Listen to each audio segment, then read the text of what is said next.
რა თქმა გავაკეთოთ. ძალიან დიდი მადლობა ჩემი მოწვევისთვის. უბრალოდ მონაწილეებს აქვე ვუთხრათ, რომ ტექნიკური ხარვეზი თუ შეიქმნა, მე შევეცდები ტელეფონიდან შემოგიერთდეთ.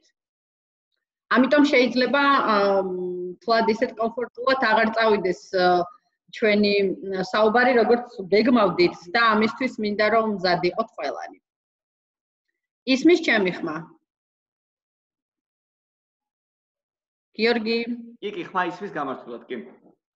კი ბატონო. კეთილი, მაშინ დავიწყოთ. მე პერიოდულად ვეცდები ვაჩვენო სლაიდები, რომელიც თქვენთვის მაქვს გამზადებული. იმედია, რომ გამოჩნდება უხარვეზოთ. ეხლა ვცდილობ, რომ სლაიდებიც გავუშვა და მეც დაგენახოთ. უბრალოდ დამიდასტურეთ, თუ ყველაფერი კარგად მიდის.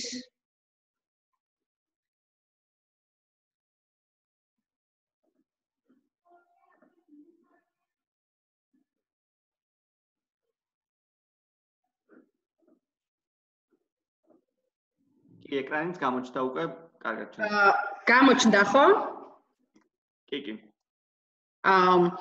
კეთილი. მოკლედ, ჩვენი დღევანდელი საუბრის თემა, როგორც დაანონსდა და როგორც მე შემომეთავაზა, ეს არის ბავშვთა უფლებები. და მე მინდა, აი თქვენ ხედავთ ახლა საკითხებს, რომელზეც მინდა გესაუბროთ. თუ ხარვეზი იქნება, ჩემ ხმას ვერ გაიგებთ, გთხოვთ რომ მომწეროთ, იმიტომ რომ ჩემთვის ცოტა გაუგებარია როდის ვითიშები და როდის ვარ ხარზე. თუ შეიძლება გიორგი რომ დამეხმაროთ ამაში. კი ბატონო, გავაკონტროლებ. კეთილი. გესალმებით ყველას კიდევ ერთხელ და ძალიან დიდი მადლობა რომ დაინტერესდით ამ თემით და გვადევნებთ თვალს. მოკლედ, ჩვენ მინდა ვისაუბროთ რამდენიმე თემაზე. ზოგადად ბავშვთა უფლებებს მიმოვიხილავთ ცხადია, მაგრამ მთავარი ფოკუსი მინდა რომ გავაკეთოთ ძალადობის საკითხზე. რადგან ერთ-ერთი ყველაზე მწვავე გამოწვევა ბავშვთა უფლებების საკითხში და ეს არის საკითხი, რომელშიც არ არის ერთგვაროვანი მოსაზრებები. არა მხოლოდ საზოგადოების მხრიდან, ზოგადი მოსახლეობის მხრიდან, არამედ თავად პროფესიონალების მხრიდანაც. ამიტომ ჩემი მიზანია დღეს თქვენ მოგაწოდოთ ინფორმაცია იმ სტანდარტებზე, რომელიც ბავშვთა უფლებათა კონვენციიდან გამომდინარეობს პირველ რიგში და თქვენ იცოდეთ რა არის ის იდეალური, ესე ვთქვათ, მიზანი, რომელსაც კონვენცია ისწრაფის, რომ თითოეულ ქვეყანაში მიაღწიოს და თქვენ იცით, რომ საქართველოს მონაწილეა ბავშვთა უფლებათა კონვენციის, შესაბამისად ჩვენ გვეხება სწორედ აი ეს თემები, რომელზეც ვილაპარაკებთ. შესაძლოა ზოგიერთმა თქვენთაგანმა იფიქროთ და სრულიად სწორიც იქნებით, რომ ის საკითხები, რომელზეც ვილაპარაკებთ, რაც კონვენციიდან გამომდინარეობს, არც თუ ისე ზედმიწევნით არის ასახული ჩვენს, ანუ ეროვნულ კანონმდებლობაში, მაგრამ ჩვენი მიზანი, კიდევ ერთხელ ვამბობ, იყოს მოდით ის, გავიგოთ რა არის უმაღლესი სტანდარტი, აქედან გამომდინარე თქვენ გექნებათ შესაძლებლობა იყოთ მეტად კრიტიკულები, როდესაც კონკრეტულ სიტუაციაში, კონკრეტულ მოვლენას შეაფასებთ და იყოთ ინფორმირებულები, რა შეიძლება შეიცვალოს ჩვენს ეროვნულ კანონმდებლობაში და რა არის ის, რაც აკმაყოფილებს სტანდარტს. აქედან გამომდინარე, მოდით ჯერ ძალიან მოკლედ ვისაუბროთ თავად კონვენციაზე. მე პერიოდულად იმისთვის, რომ თქვენ დაგინახოთ გავთიშავ სლაიდებს, აქვე გეტყვით, რომ შეგიძლიათ მოგწეროთ, მე ვადევნებ თვალს მიმოწერას და შეკითხვები, რომელიც არის წახალისებული და სასურველი. გთხოვთ, რომ ინტერაქციული გზით გავაგრძელოთ ჩვენი საუბარი, მომწეროთ, მე თან ვადევნებ თვალს და პერიოდულად შევეცდები, რომ გაგცეთ პასუხი.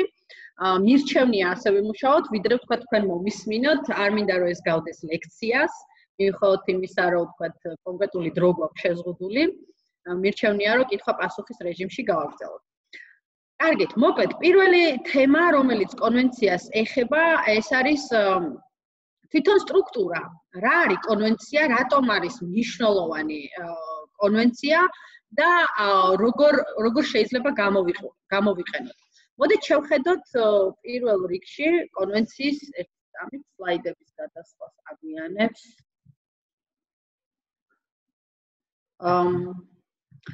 კი ბატონო, იმედი მაქვს, რომ ხედავთ. პირველ რიგში შევხედოთ კონვენციის სტრუქტურას. ბავშვთა კონვენცია, რომელიც გაეროს მიერ არის მიღებული, არის შეგვიძლია ვთქვათ უნივერსალური დოკუმენტი. და რატომ არის უნივერსალური? რას ნიშნავს, რომ უნივერსალურია? ნიშნავს იმას, რომ იდეაში ეს არის ერთადერთი დოკუმენტი ადამიანის უფლებათა სფეროში, რომელიც აერთიანებს აბსოლუტურად ყველა უფლებას, რომელიც ზოგადად ადამიანს გააჩნია.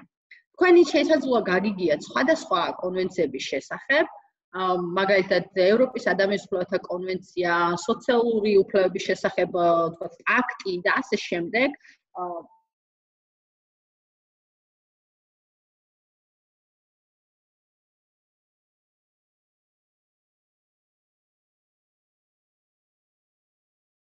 შეზღუდული თემატიკა და ის არ საუბრობს ყველა უფლებაზე, რომელიც ადამიანს გააჩნია. გამონაკლისი არის სწორედ რომ ბავშვთა კონვენცია, რომელიც არის უნივერსალური ამ თვალსაზრისით და რეალურად ყველა უფლება, რომელიც ადამიანს შეიძლება გააჩნდეს, ეს იქნება ეკონომიკური, სოციალური, ჯანდაცვა, ეს იქნება პოლიტიკური უფლებები, უსაფრთხოების უფლებები, თავისუფლებები და ასე შემდეგ, აერთიანებს აი ეს დოკუმენტი. თავისთავად დოკუმენტი გამოიყურება შემდეგნაირად. თქვენ ხედავთ, რომ სულ არის 54 მუხლი. აქედან არსებითი მუხლი, რომელიც უფლებებს გარანტირებას უკეთებს, არის 51. დანარჩენი მუხლები არის ეგრეთ წოდებული პროცედურული მუხლები, რომელიც სახელმწიფოს ეუბნება, როგორ უნდა იმოქმედოს, რა უნდა გააკეთოს, როგორ უნდა ესე ვთქვათ, ანგარიში როგორ უნდა წარვადგინოთ გაეროში, ანგარიში ეხება იმას, თუ თითოეულ სახელმწიფო როგორ აკეთებს ბავშვთა კონვენციის იმპლემენტაციას, რაც ნიშნავს იმას, რომ ამოწმებს გაერო, რამდენად ასრულებს. მაგალითად, საქართველოს ნაკის ვალდებულებებს კონკრეტულ მუხლებთან დაკავშირებით. ცოტა მოგვიანებით ვიტყვით ანგარიშების შესახებ უფრო დეტალურად, თუმცა აქვე მინდა გითხრათ, რომ კონვენციას გააჩნია დამატებითი ოქმები. ახლა რა არის ეს დამატებითი ოქმი? ცოტა ისე ჟღერს კანცელარიულ ენაზე, მაგრამ მარტივად რომ წარმოვიდგინოთ, როდესაც გაეროს სურს უკვე მიღებულ კონვენციაში გარკვეული შესწორებები ან დამატებები გააკეთოს, ის არ ეხება როგორც წესი ძირითად ტექსტს. ამას ახერხებს დამატებითი ოქმების, ანუ ოქმი გამოიყენება როგორც ესეთ ერთგვარი სიტყვა, დამატებითი დოკუმენტების მიღებით, რომელიც ხდება კონვენციის, ესე ვთქვათ, განუყოფელი ნაწილი და ამ თვალსაზრისით ბავშვთა კონვენციასაც გააჩნია დამატებითი ოქმები. მაგალითად, ერთ-ერთი ოქმი არეგულირებს, ესე ვთქვათ, ტრეფიკინგის აკრძალვას ბავშვთან დაკავშირებით, ტრეფიკინგთან დაკავშირებულია სქესობრივი დანაშაულები და ასე შემდეგ.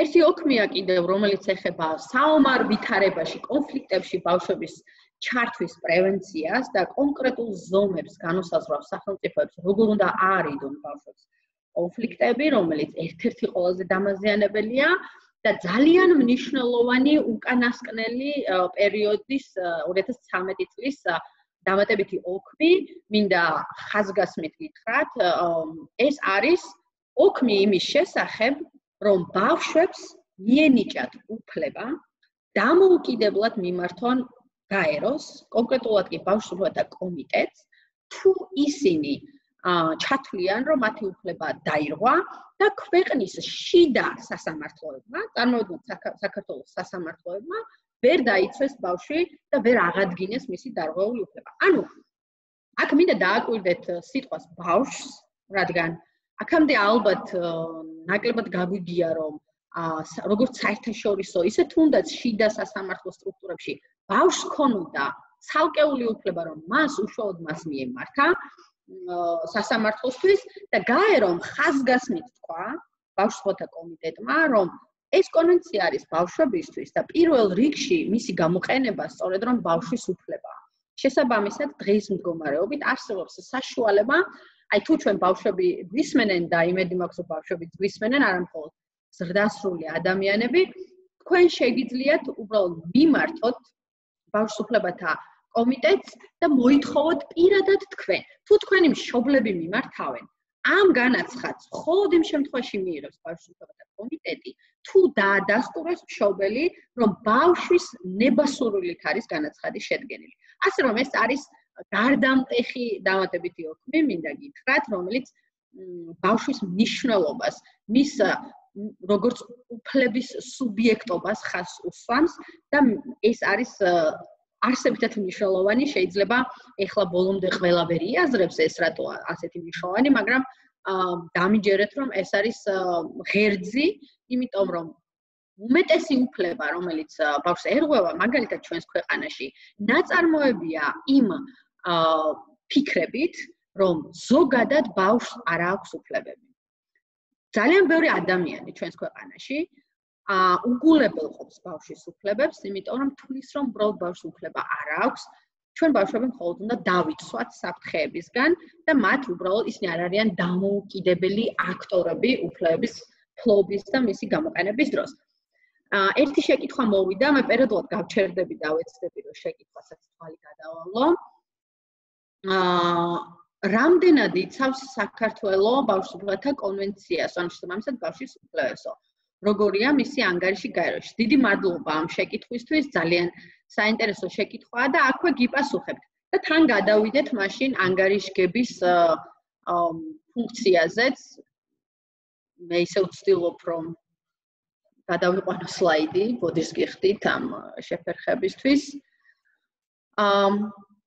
მოკლედ ზოგადად ესეთი მარტივი პასუხი ამაზე არ მაქვს, იმიტომ რომ გააჩნია სფეროს, გააჩნია რომელ უფლებაზე მსჯელობთ და ასე შემდეგ. მაგრამ იმ ანგარიშების გათვალისწინებით, რომელსაც სახელმწიფო წარადგენს ხოლმე ბავშვის უფლებათა კომიტეტში და ეს ანგარიშები სამწუხაროდ ეს სლაიდი ძნელად გადადის, რაც მინდო რომ კარგით არა ურჩავს. წამით ვცადოთ კიდევ ერთხელ.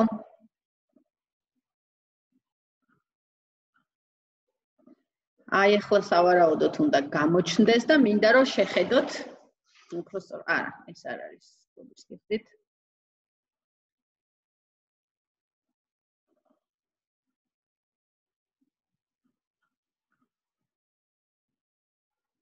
კეთილი, მოდი გავაგზავნოთ პირდაპირ გაზიარებს, გაშ ტექნიკური ხარვეზია აგვიანებს სლაიდები მიმოცვლას, მაგრამ გიპასუხებთ ზეპირად. მოკლედ, ჩვენ გვაქვს ესეთი რამ. ზოგადად ციკლი, როდესაც ანგარიშს წარადგენს სახელმწიფო, არის 5 წლიანი.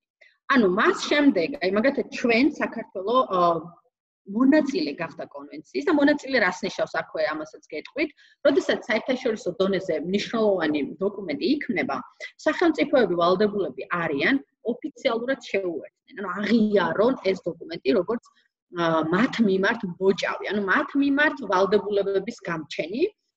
ჩვენმა ქვეყანამ ეს გააკეთა 1994 წელს. და რეალურად 20 წელზე მეტია გასული პრაქტიკულად, რაც ჩვენ კონვენცია ვაღიარეთ. პარლამენტმა აღიარა შესაბამისი, ესე ვთქვათ, დოკუმენტის მიღებით, ამას რატიფიცირება ქვია. მას შემდეგ, რაც ჩვენ შევუერთდით კონვენციას და პრინციპში ყველა მონაწილე ქვეყანას ეხება ეს, 5 წელიწადში ერთხელ, როგორც წესი, უნდა წარმოადგინოთ ანგარიში. ანგარიში უნდა მოიცავდეს აბსოლუტურად ყველა მუხტს და უნდა აღწერდეს, როგორ და რა გააკეთა სახელმწიფომ მიმდინარე საანგარიშო პერიოდის მანძილზე, ანუ 5 წლის განმავლობაში. ჩვენ, ესე ვთქვათ, ანგარიშები, რაც აქამდე წარგვიდგენია, საკმაოდ დრამატულია, მინდა გითხრათ, და საკმაოდ მძიმე სურათს ასახავს და ამ ანგარიშების წარდგენა ხდება შემდეგნაირად. იმისთვის რომ გაერომ დაინახოს ობიექტური სურათი და მხოლოდ სახელმწიფოს მიერ წარდგენილი სურათი არ იყოს ნაჩვენები, გაეროს აქვს ესეთი საშუალება. აძლევს, ესე ვთქვათ, შესაძლებლობას არასამთავრობო ორგანიზაციებს, მათ შორის ბავშვების გაერთიანებაც შეიძლება იყოს ეს, ან ბავშვებსაც შეუძლია ესეთი ანგარიში მოამზადონ. ამას უწოდებთ ჩვენ ეგრეთ წოდებულ ჩრდილოვან ანგარიშებს, ალტერნატიულ ანგარიშებს, ანუ ორივე სიტყვა შეგიძლიათ გამოიყენოთ. ამგვარი ანგარიშების წარდგენა შეუძლია საქართველოს სახალხო დამცველად, რომელიც აკეთებს ყოველ ჯერზე. ანუ ერთი ანგარიშია სახელმწიფოს მიერ წარდგენილი, ოფიციალური ანგარიში. აი ამ ანგარიშის წარდგენის შემდგომ იგზავნება ალტერნატიული ანგარიშები. ეს შეიძლება იყოს კიდევ ერთხელ დავიმეორებ, არასამთავრობო ორგანიზაციების ანგარიშები, მათ შორის ბავშვების ანგარიშები და სახალხო დამცველის ანგარიში. სწორედ აი ამ ჩრდილოვანი ანგარიშებით ჩვენ ვცდილობთ დავანახოთ გაეროს ალტერნატიული რეალობა, რომელსაც სახელმწიფო წარუდგენს ხოლმე. ხშირ შემთხვევაში სახელმწიფო არ არის მაინც ადამიანს მოწოდებული მსრული სიმართლე ასახოს და ის ყოველთვის ცდილობს, ესე ვთქვათ, თავისი პოზიციიდან აჩვენოს, რომ ის ყველაფერს კარგად აკეთებს, მაგრამ რა თქმა უნდა ეს ასე არ არის და ჩვენ ვცდილობთ, რომ ჩვენი მხრიდან დავანახოთ ალტერნატიული გზა. ამ თვალსაზრისით ანგარიშებში არის უამრავი პრობლემა თავმოყრილი. ეხლა რამდენიმეს გავიხსენებ. მაგალითად, ბოლო საანგარიშო პერიოდის განმავლობაში განსაკუთრებული აქცენტი კეთდება ქუჩაში მცხოვრებ და მომუშავე ბავშვებზე, ზოგადად ბავშვთა დაცვის სისტემაზე. აი სოციალური მუშაკები ყველას გაგიგიათ, ხო? ვინ არიან სოციალური მუშაკები? სოციალური მუშაკი თავისთავად ცალკე აღებული პროფესიონალი არაფერს არ ნიშნავს თუ არ წარმოვიდგენთ, რომ ის წარმოადგენს ძალიან მნიშვნელოვან სისტემას, ბავშვზე ზრუნვის სისტემას. სოცმუშაკს ევალება დაიცვას ბავშვი ძალადობისგან, ესე ვთქვათ, ეს ძალადობა იქნება ოჯახში, ქუჩაში თუ ნებისმიერ სხვა დაწესებულებაში. სოციალურ სამსახურს ევალება ოჯახების გაძლიერება, სოციალურ სამსახურს ევალება მშობლების მხარდაჭერა, რომ რეალურად შეძლონ მათ ბავშვთა ყველა არსებითი უფლების დაცვა. აქედან გამომდინარე, ერთ-ერთი ყველაზე სუსტი რგოლი, ამავდროულად ძალიან მნიშვნელოვანი, მაგრამ უსუსტესი რგოლი ანგარიშების მიხედვით და შემდგომ უკვე ფრიდან მოცემული რეკომენდაციებით ვიცით, რომ არის სოციალური დაცვა. საუბარია ასევე ძალადობის მაღალ მაჩვენებელზე ქვეყანაში. ბავშვთა სიღარიბია სერიოზული გამოწვევა და არ ახალია, ეხლა ჩვენ ყველამ ვიცით, ცხოვრობ და ირგვლივ ვიხედებით რა მდგომარეობაში არიან ბავშვები და ოჯახები. განათლების სისტემაში და აქ განსაკუთრებით ხაზს გაუსვავ უმცირესობათა წარმომადგენელი ბავშვების წინაშე არსებულ სერიოზულ გამოწვევებს, ესეც შეიძლება იყვნენ ბოშა ბავშვები, შეიძლება იყვნენ შეზღუდული საზღვრების მქონე ბავშვები, სხვადასხვა ეთნიკური უმცირესობის წარმომადგენელი ბავშვები, უთხოველი ბავშვები და ასე შემდეგ. მსგავსი პრობლემები არის, ესე ვთქვათ, ძალიან მოკლედ აღწერილი და შემდგომ გაერო აძლევს ამის გათვალისწინების სახელმწიფოს კონკრეტულ რეკომენდაციებს, რა უნდა გაითვალისწინოს. კიდევ გვაქვს შეკითხვები, მე გადავლებ თვალს თქვენის ნებართვით. როგორც ცნობილი, საქართველოში სასამართლოს მიმართვის უფლება აქვს 18 წელს ზემოთ მოქალაქეს, როგორ შეუძლია ბავშვს დამოუკიდებლად მიიღოს. ძალიან დიდი მადლობა ამ შეკითხვისთვის. მცირედ ჩასწორებას გავაკეთებ, ჩვენი კანონმდებლობის მიხედვით სასამართლოში მიმართვის უფლება როგორც წესი აქვს სრულწლოვან ადამიანს დამოუკიდებლად, მაგრამ ჩვენ მქონდა ესეთი ჩანაწერი სამოქალაქო საპროცესო კოდექსში, რაც ეწერა, რომ ბავშვებს 14 წლიდან აქვთ ასევე უფლება მიმართოს სასამართლოს, თუმცა არა ყველაფერზე და ყველა შემთხვევაში. იქ იყო დაკონკრეტებული, აი კონკრეტული საკითხები, რა დროსაც შეუძლიათ მიმართოს. მე აქვე გაწვდით ინფორმაციას, რომ ეს ჩემთვის პირადად, ჩემი ორგანიზაციისთვის და ზოგადად მე ვფიქრობ, რომ ქვეყნისთვის ძალიან მნიშვნელოვანი საკითხია, რომ ბავშვს, ადამიანს, რომელიც თანასწორია, რომელიც ფლობს ყველა უფლებას, რასაც ზოგადად ქვეყანაში მოქალაქეები ფლობენ, უნდა მიუცეთ ყველა საშუალება თავად ასე ვთქვათ, დაიწყოს მისი უფლების განხორციელება. ჩვენ წლების განმავლობაში ადვოკატირებას უკეთებდით, მათ შორის საკონსულტაციო სასამართლოსაც მივმართეთ სარჩელით, რომ აი ეს ასაკობრივი ცენზი 18 ზოგადად და შემდგომ 14 საგამონაკლისოდ საერთოდ განკრალიყო კანონმდებლობიდან და ყველა ბავშვს ჰქონოდა უფლება მიემართა სასამართლოსთვის, არა მხოლოდ სასამართლოში, სხვა ადმინისტრაციული ორგანოებისთვის, სამინისტროებისთვის, მუნიციპალიტეტებისთვის და ასე შემდეგ. მე მინდა გითხრათ, რომ საბედნიეროდ, თქვენთვის ალბათ ცნობილია, რომ ბავშვთა კოდექსი მიიღო საქართველოს პარლამენტმა ეხლახანს.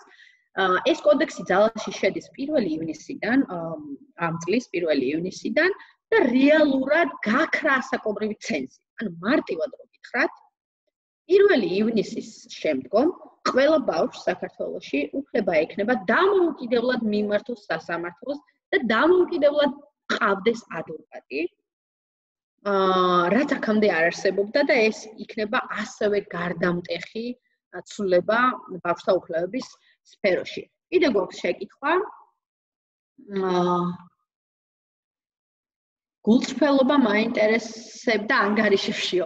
ხო, ალბათ არ გაგიკვირდებათ, კიდევ ერთხელ გავუმეორებ, რომ სახელმწიფო მაინცსა და მაინც, რადგან ის პასუხისმგებელია, არ ცდილობს, რომ სრული სურათი აჩვენოს, ალბათ ყველა სახელმწიფო ასეა, მაგრამ რა თქმა უნდა, იმიტომ არსებობს ჩრდილოვანი ანგარიშები, როგორც გითხარით არასამთავრობო ორგანიზაციის ბავშვთა გაერთიანებების და ომბუდსმენის, რომ სწორედ დაანახოს რეალობა რა არის და შესაბამისად მეტ-ნაკლებად ობიექტური სურათი დადგინდეს და შესაბამისად გაიცეს რეკომენდაციები.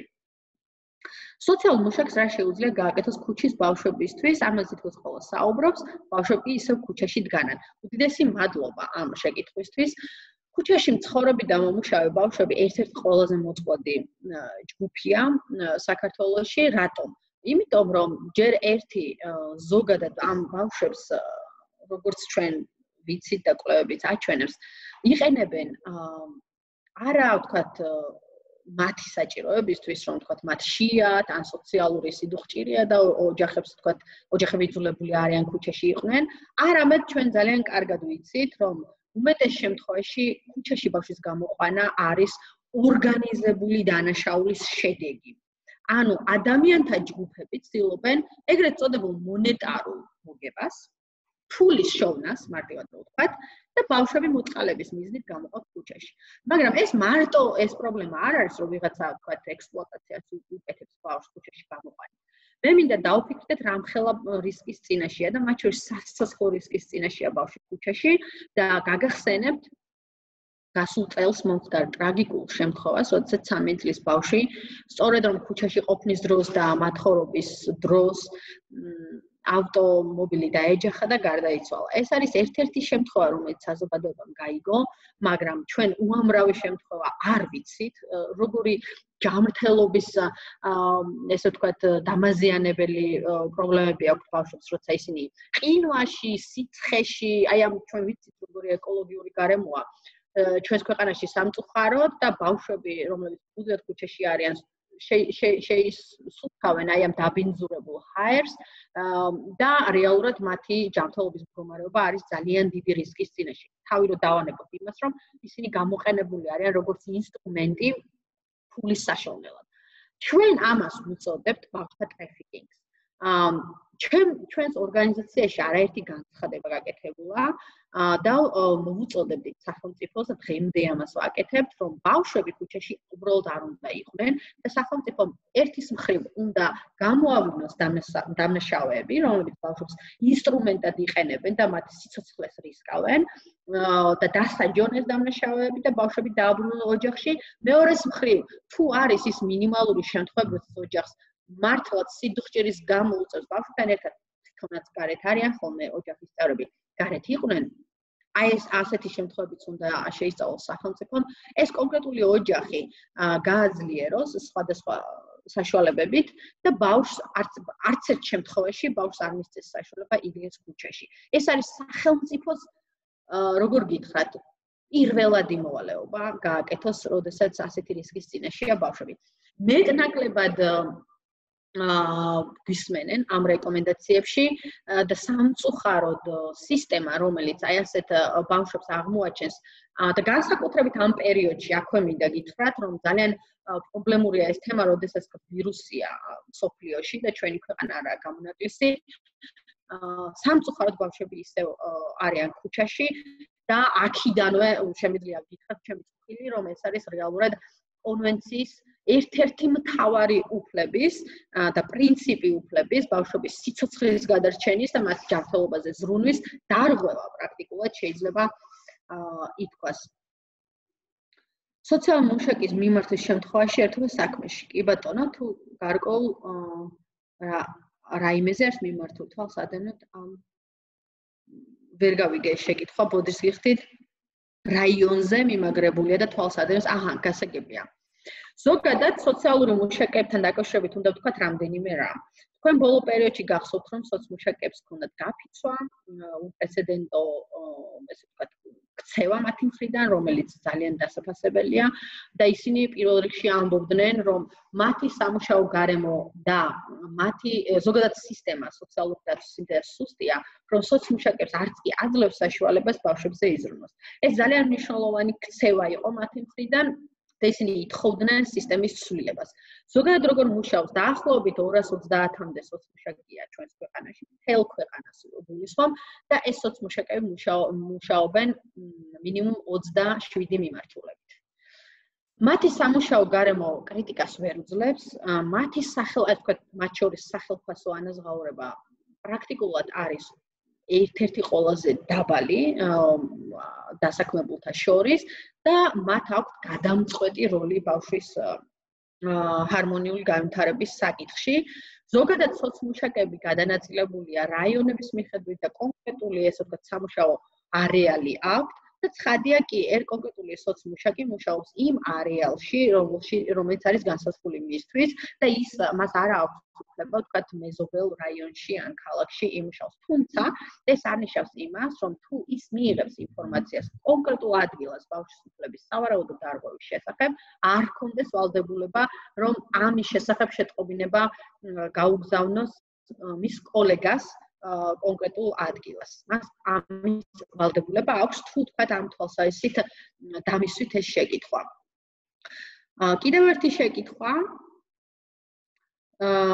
თქვენ ახსენეთ, რომ ბავშვებს შეუძლიათ მიმართონ ბავშვთა უფლებათა კომიტეტს და ამ შესახებ რამდენად აქვთ ინფორმაცია ბავშვებს. ან ვინმე თუ ზრუნავს ამ ეტაპზე მათ ინფორმირებაზე, ან თუ დამდგარა მსგავსი პრეცედენტი ჩვენი ქვეყნიდან. დიდი მადლობა, მე ძალიან მიხარია, აბსოლუტურად გაგვირებული ვარ სასიამოვნოდ, როგორი ჩართული ხართ და როგორ საინტერესო შეკითხვებს აქვთ, დიდი მადლობა. მე აქვე დავასწრებ, რომ რაღაცებს გადავუხვიე ჩემი სლაიდებიდან, მაგრამ აბსოლუტურად არ იდარდოთ, თქვენი შეკითხვები უფრო საინტერესოა, ვიდრე ის ინფორმაცია, რაც სლაიდზე მიდევს. ამიტომ გავყვები აი ამ გზას. რაც შეეხება კომიტეტს, დიახ, შეუძლიათ მიმართონ. ამის შესახებ გირჩევთ, რომ შევძანდეთ მაგალითად ჩვენი ორგანიზაციის ვებგვერდზე www.phr.ge სადაც არის ატვირთული, ასე ვთქვათ, ადაპტირებული ვერსია, ანუ ბავშვისთვის ადვილად გასაგები ვერსია, აი ამ მესამე დამატებითი ოქმის შესახებ. იქ აღწერილია რა არის ეს ოქმი, რა დროს გამოიყენება, როგორ უნდა გამოვიყენოთ, ბავშვებისთვის აბსოლუტურად გასაგებ ენაზე, სპეციალურად მარტივ ენაზე, რო ვთქვათ, და იქ რაღაც ეს ვთქვათ, რთული იურიდიული ტერმინების გარეშეა შედგენილი. ეს ესეთი ვთქვათ ესეთი პროდუქტების დამზადების საშუალება გქონდა ერთ-ერთი პროექტის ფარგლებში, რომელიც UNICEF-ის და ევროკავშირის ერთობლივი პროექტით განხორციელდა, პროექტის ფარგლებში განხორციელდა. თქვენ იქვე ძალიან საინტერესო მეორე ბროშურას ნახავთ, ეხება ბავშვთა მართლმსაჯულების უფლებას, სადაც დეტალურად არის აღწერილი ბავშვს რა უფლება აქვს პოლიციასთან ურთიერთობის დროს, რა უფლება აქვს სკოლაში, სასამართლოსთან მიმართებაში რა უფლება აქვს, ქუჩაში ვიღაცა რო აჩერებს რა უფლება აქვს და გირჩევთ, ძალიან გირჩევთ, რომ ნახოთ ეს ბროშურები, ჩამოტვირთოთ და წაიკითხოთ, ესეც არის ადაპტირებული ვერსია ბავშვის გასაგებ ენაზე, ძალიან დაგეხმარებათ. რაც შეეხება თავად ამ მიმართვიანობის ოქს, ამ მესამე დამატებით ოქს კონვენციის, იქვე წერია, რომ აუცილებელია ბავშვების ინფორმირება. ანუ თვითონ კომიტეტი უწევს აი ამ ოქში სახელმწიფოს ვალდებულებას, რომ მაქსიმალურად ყველა ბავშვთან მიიტანოს ეს ინფორმაცია. სამწუხაროდ, პირდაპირ შემიძლია გითხრათ, რომ ჩვენს გარდა, UNICEF-ის გარდა, სახელმწიფო უწყებებს არც კი შეუწუხებიათ თავი, რომ ეს ინფორმაცია გაავრცელონ, რაც ნიშნავს სწორედ აი ამ დამატებითი ოქრის ვალდებულების დარღვევას, პირდაპირ ვთქვათ. მაგრამ ეს ჩვენი იარაღია, ჩვენ ბავშვების ხელშია კარგი დაცვის საშუალება და აქვე გეუბნებით და გირჩევთ, რომ ნახოთ ეს ბროშურა და თუ რაიმე შეკითხვა კიდევ გაგიჩნდებათ ამ თემაზე, მე პირადად ჩემი ორგანიზაციის წევრებს Facebook-ის საშუალებით მოგწერეთ და აბსოლუტურად ყველა ინფორმაციას მოგაძლევთ. რაც შეეხება გამოცდილებას, აქვე გეტყვით, რომ საქართველოსთან ბავშვთა კომიტეტში შესულია სულ 3 განაცხადი, ანუ 3 შემთხვევაზეა მიმართვიანობა გაკეთებული. სამივე შემთხვევა ბავშვის სახელით და ბავშვის ნებართვით გავაგზავნეთ ჩვენ ჩემმა ორგანიზაციამ პარტნიორობა ადამიანის უფლებებისთვის. მხოლოდ ამ სამ საქმეს აქვე მოკლედ გეტყვით ძირითადად ეხება ბავშვს უფლებების დარღვევას განათლების სისტემაში, სხეულებრივ დასჯას, როგორც ერთ-ერთ ფიზიკური ძალადობის ფორმას, ეხება შეზღუდული შესაძლებლობის მქონე ბავშვის უფლებების დარღვევას გამოძიების პროცესში, როდესაც პროკურორმა, გამოძიებლებმა და მათ შორის სასამართლომაც შეზღუდული შესაძლებლობის მქონე ბავშვის უფლება დაარღვია. ეს საქმეები მიმდინარეა, ანუ ამ წუთას ხდება ჩვენ შორის კამათი, ანუ სახელმწიფო გვიბრუნებს პასუხს ჩვენს მიერ წარდგენილ განაცხადზე, ჩვენ ასევე კიდევ ვამატებთ ჩვენს არგუმენტებს, ამიტომ დასრულებული არ არის არც ერთი აი ამ განაცხადის განხილვა და როგორც კი დასრულდება, ამას საზოგადოება გაიგებს. ძალიან საინტერესოა, იმიტომ რომ საქართველოს მხოლოდ ეს განაცხადია, ჩვენ ვართ ავტორები, ბავშვები არიან ავტორები უბრალოდ, როგორც ჩვენი კლიენტები და ჩვენ ვიცავთ მათ უფლებებს გაეროში. თუმცა ამაზე მეტის თქმა ჯერ არ შემიძლია, იმიტომ რომ მიმდინარე პროცესია. კეთილი, გავაგრძელოთ მაშინ. მოდით ვცადოთ ჩემი სლაიდის გახსნაც, რომელიც როგორც თქვენ უფრო საინტერესო თემებზე მელაპარაკებით, მაგრამ მე მინდა რამდენიმე საკითხს შევეხო მაინც. მოდით შევხედოთ საკანონმდებლო ჩარჩოს. აი ახლა ვეცდები სლაიდი დაგანახოთ. აი ამ სლაიდს შეხედეთ თუ შეიძლება. ზოგადად რო წარმოვიდგინოთ, როცა ვლაპარაკობთ ბავშვთა უფლებებზე, რა სივრცეში, რა კანონებზე ვლაპარაკობთ, ძირითად კანონებზე და რა თქმა უნდა, პროექტში ეს არის კონსტიტუცია. ჩვენი ქვეყნის კონსტიტუცია, რომელიც არ აზუსტებს ასაკს და რაც სწორია, ის ამბობს, რომ ასაკის თვალსაზრისით ნეიტრალურია ჩვენი კონსტიტუციის ენა. და როდესაც ის საუბრობს ადამიანის უფლებებზე, ის არ აკეთებს ასაკობრივ ცენს. რაც ნიშნავს შემდეგს, რომ ყველა უფლება, რომელიც კონსტიტუციაში ასახული, იქ გამონაკლისი არის არჩევნები, სამწუხაროდ ჩემი აზრით თუ გაინტერესებთ, ბავშვი არჩევნებში უნდა მონაწილეობდეს, მაგრამ სამწუხაროდ, ჩემი აზრით, ძალიან სამწუხაროდ, კონსტიტუცია ასეთ ასაკობრივ ცენს ადგენს და არ აძლევს ბავშვებს 18 წლამდე არჩევნებში მონაწილეობის უფლებას. თუმცა ყველა სხვა, ესე ვთქვათ, უფლებებში, ძირითად უფლებებში, თავისუფლებებში არ არის ასაკი დაკონკრეტებული, რაც ნიშნავს იმას, რომ ყველა უფლება მიემართება ბავშვს, უფლებრივ, რაც მიემართება სიცოცხლეს. შემდეგ, რა თქმა უნდა, მოდის საერთაშორისო სამართალი და თუ საერთაშორისო სამართალზე ვლაპარაკობთ, რა თქმა უნდა, ყველაზე უნივერსალურ და ამოუჭრავ დოკუმენტს ვიხსენებთ, ეს არის ბავშვთა კონვენცია, რომელზეც ჩვენ საუბრობთ დღეს.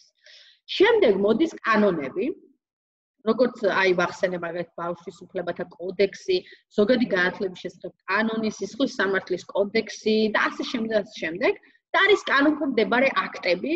ამ კანონქვემდებარე აქტებიდან ერთ-ერთს გავუსვავ ხაზს, რომელიც ბავშვთა ძალადობას ეხება.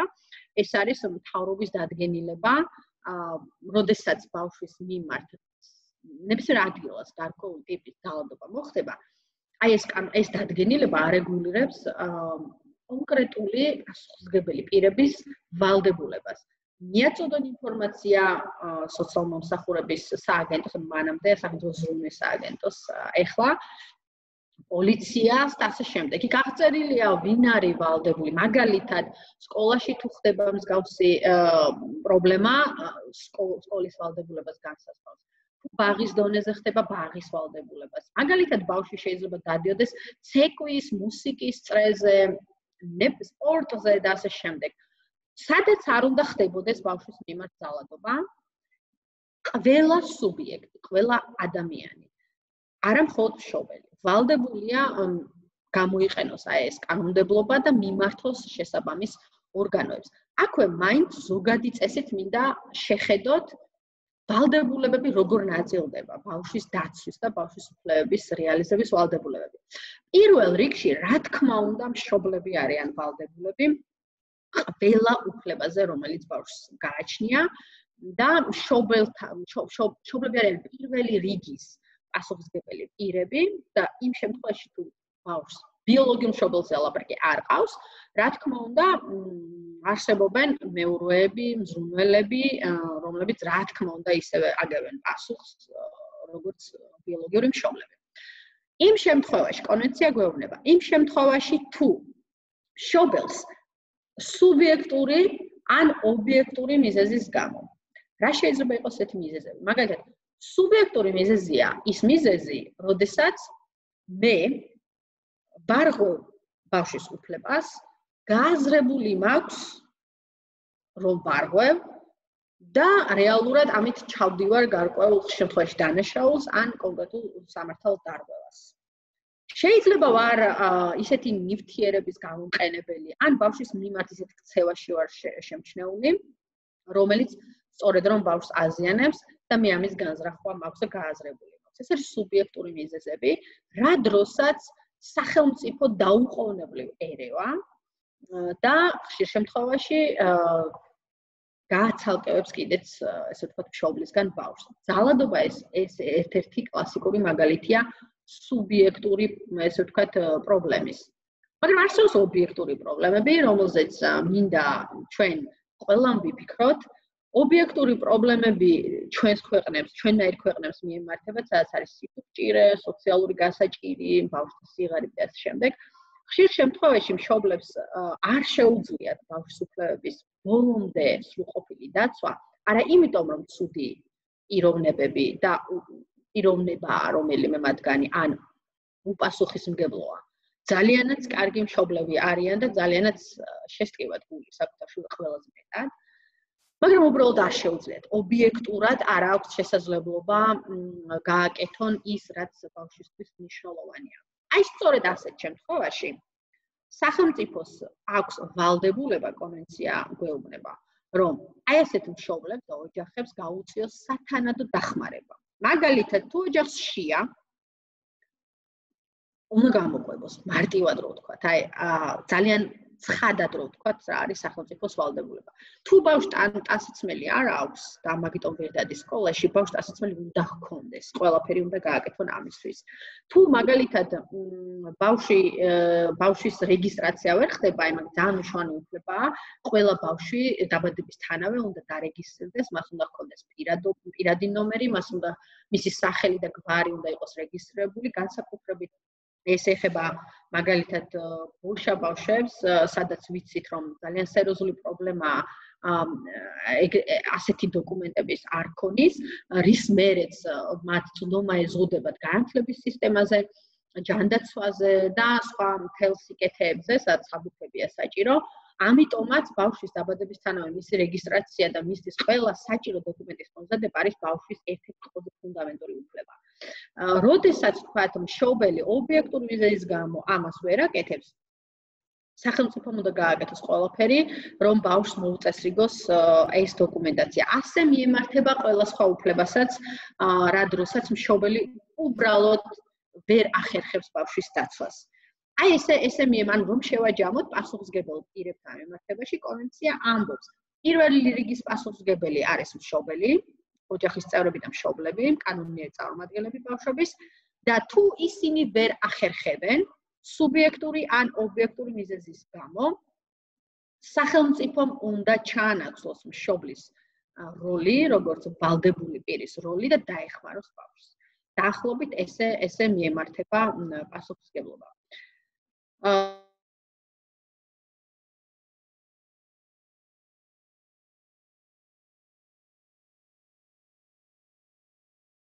გითხარით ძალიან მნიშვნელოვანი პრობლემაა და მინდა რომ ამაზე ცოტა მეტი ვილაპარაკოთ, რომ თქვენ იყოთ სრულად ინფორმირებული, რას ნიშნავს ძალადობა საერთოდ და როგორია სახელმწიფოების, ესე ვთქვათ, როლი, როდესაც ძალადობის პრევენციას ან მის, ესე ვთქვათ, უკვე მომხდარი ძალადობაზე ადეკვატურ რეაგირებას გულისხმობს.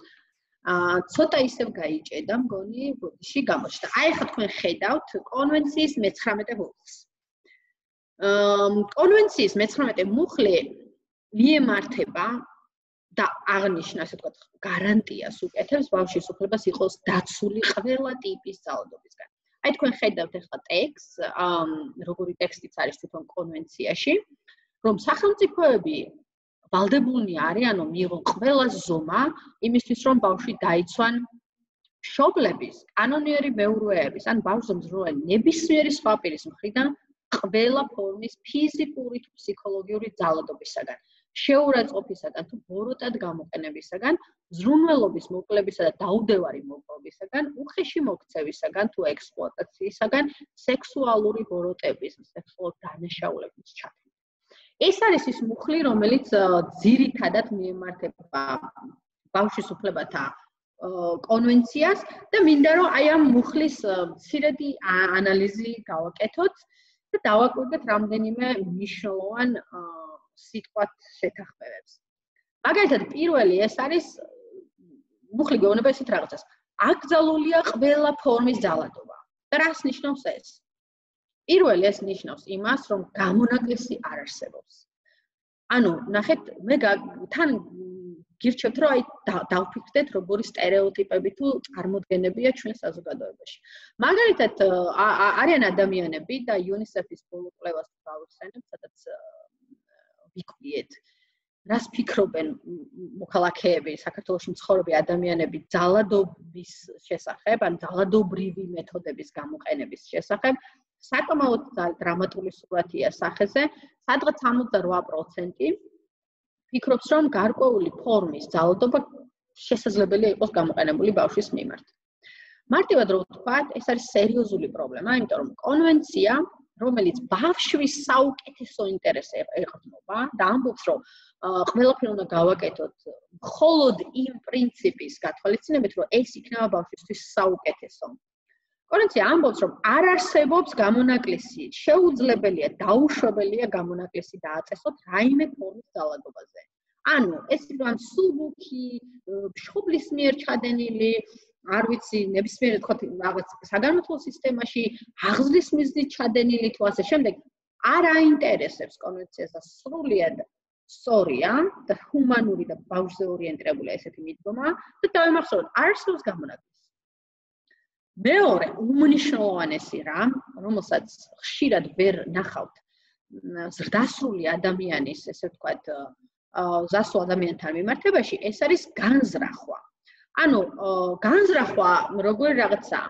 მე ვაზიანებ ბავშვს, მაგალითად, არ ვიცი, არ ვაძლევ საკვებს და არ მაქვს მაინცსა და მაინც მისი დაზიანების სურვილი. შეიძლება საერთოდ მაქვს სურვილი, რომ აი რომ გაგეცინებათ ალბათ, რომ დიეტაზე მინდა ყავდეს, მაგალითად. ან არ ვიცი, ნებისმიერ სხვა რამ, მაგალითისთვის შეიძლება მკურნალობის მიზანი მაქვს თითქოს. აი მაგალითად, მე ცოტა მოგვიანებით მე თქვენ გაჩვენებთ ერთ-ერთი ფორმაა ძალადობის. მაგალითად, შეზღუდული საზღვრების მქონე ბავშვთან მიმართებაში ვიყენებ ისეთ სამედიცინო მანიპულაციას, მაგალითად, აქ ნახსენებია კიდეც ოფიციალურ დოკუმენტში, მაგალითად, ელექტროშოკი ან ტკივილის გამომწვევი რაიმე ტიპის მანიპულაცია და ამით მგონია, რომ ბავშვის გამომწვევ ქცევას ვარეგულირებ. ან ვუშველი კიდეც რაღაც თვალსაზრისით. განზრახვა, რომ დავაზიანოთ, ტკივილი განვაცდებინოთ და ესე ვთქვათ, დავჩაგრო ბავშვი არ მაქვს. მაგრამ კონვენცია გვეუბნება, რომ მნიშვნელობა არ აქვს რა მიზეზით ვიყენებთ ძალადობრივ ქცევას. განზრახვა გვაქვს ამის, თუ უბრალოდ შესაძლოა კეთილი სურვილებიც კი, დაუშვებელია ძალადობა. და იმ შემთხვევაში, თუ ადამიანები ჩადიან განზრახ, ან მეორე სიტყვა არსებობს ესეთ სამართალში გაუფრთხილებლობით, როდესაც ან პირდაპირ არ მინდა რომ დავაზიანო, მაგრამ ისეთ რაღაცას ვაკეთებ, რომ რეალურად ვაზიანებ. ორივე შემთხვევაში არის სამართლებრივი პასუხისმგებლობა. აქ კიდევ მოვიდა შეკითხვები ერთი წამით შევხედავ.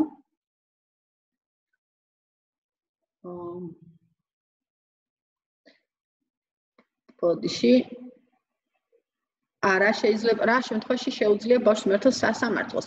ამაზე პრინციპში ვთქვით და კიდევ ერთხელ გავიმეორებ, 1 ივნისიდან ბავშვთა კოდექსი შედის ძალაში, ძირითადი მუხლები შედის ძალაში, რაც ნიშნავს იმას, რომ ნებისმიერ შემთხვევაში, როდესაც ბავშვი ჩათვლეს, რომ დაირღვა მისი უფლება, შეიძლება მიმართოს სასამართლოს, არა მხოლოდ სასამართლოს, მიმართოს ადმინისტრაციულ ორგანოებს, როგორიც არის სამინისტროები, მუნიციპალური ორგანოები და ასე შემდეგ. ასე რომ მაგაზე არის მარტივი პასუხი, ნებისმიერ დროს როცა ის თვლის, რომ დაერღვა უფლება.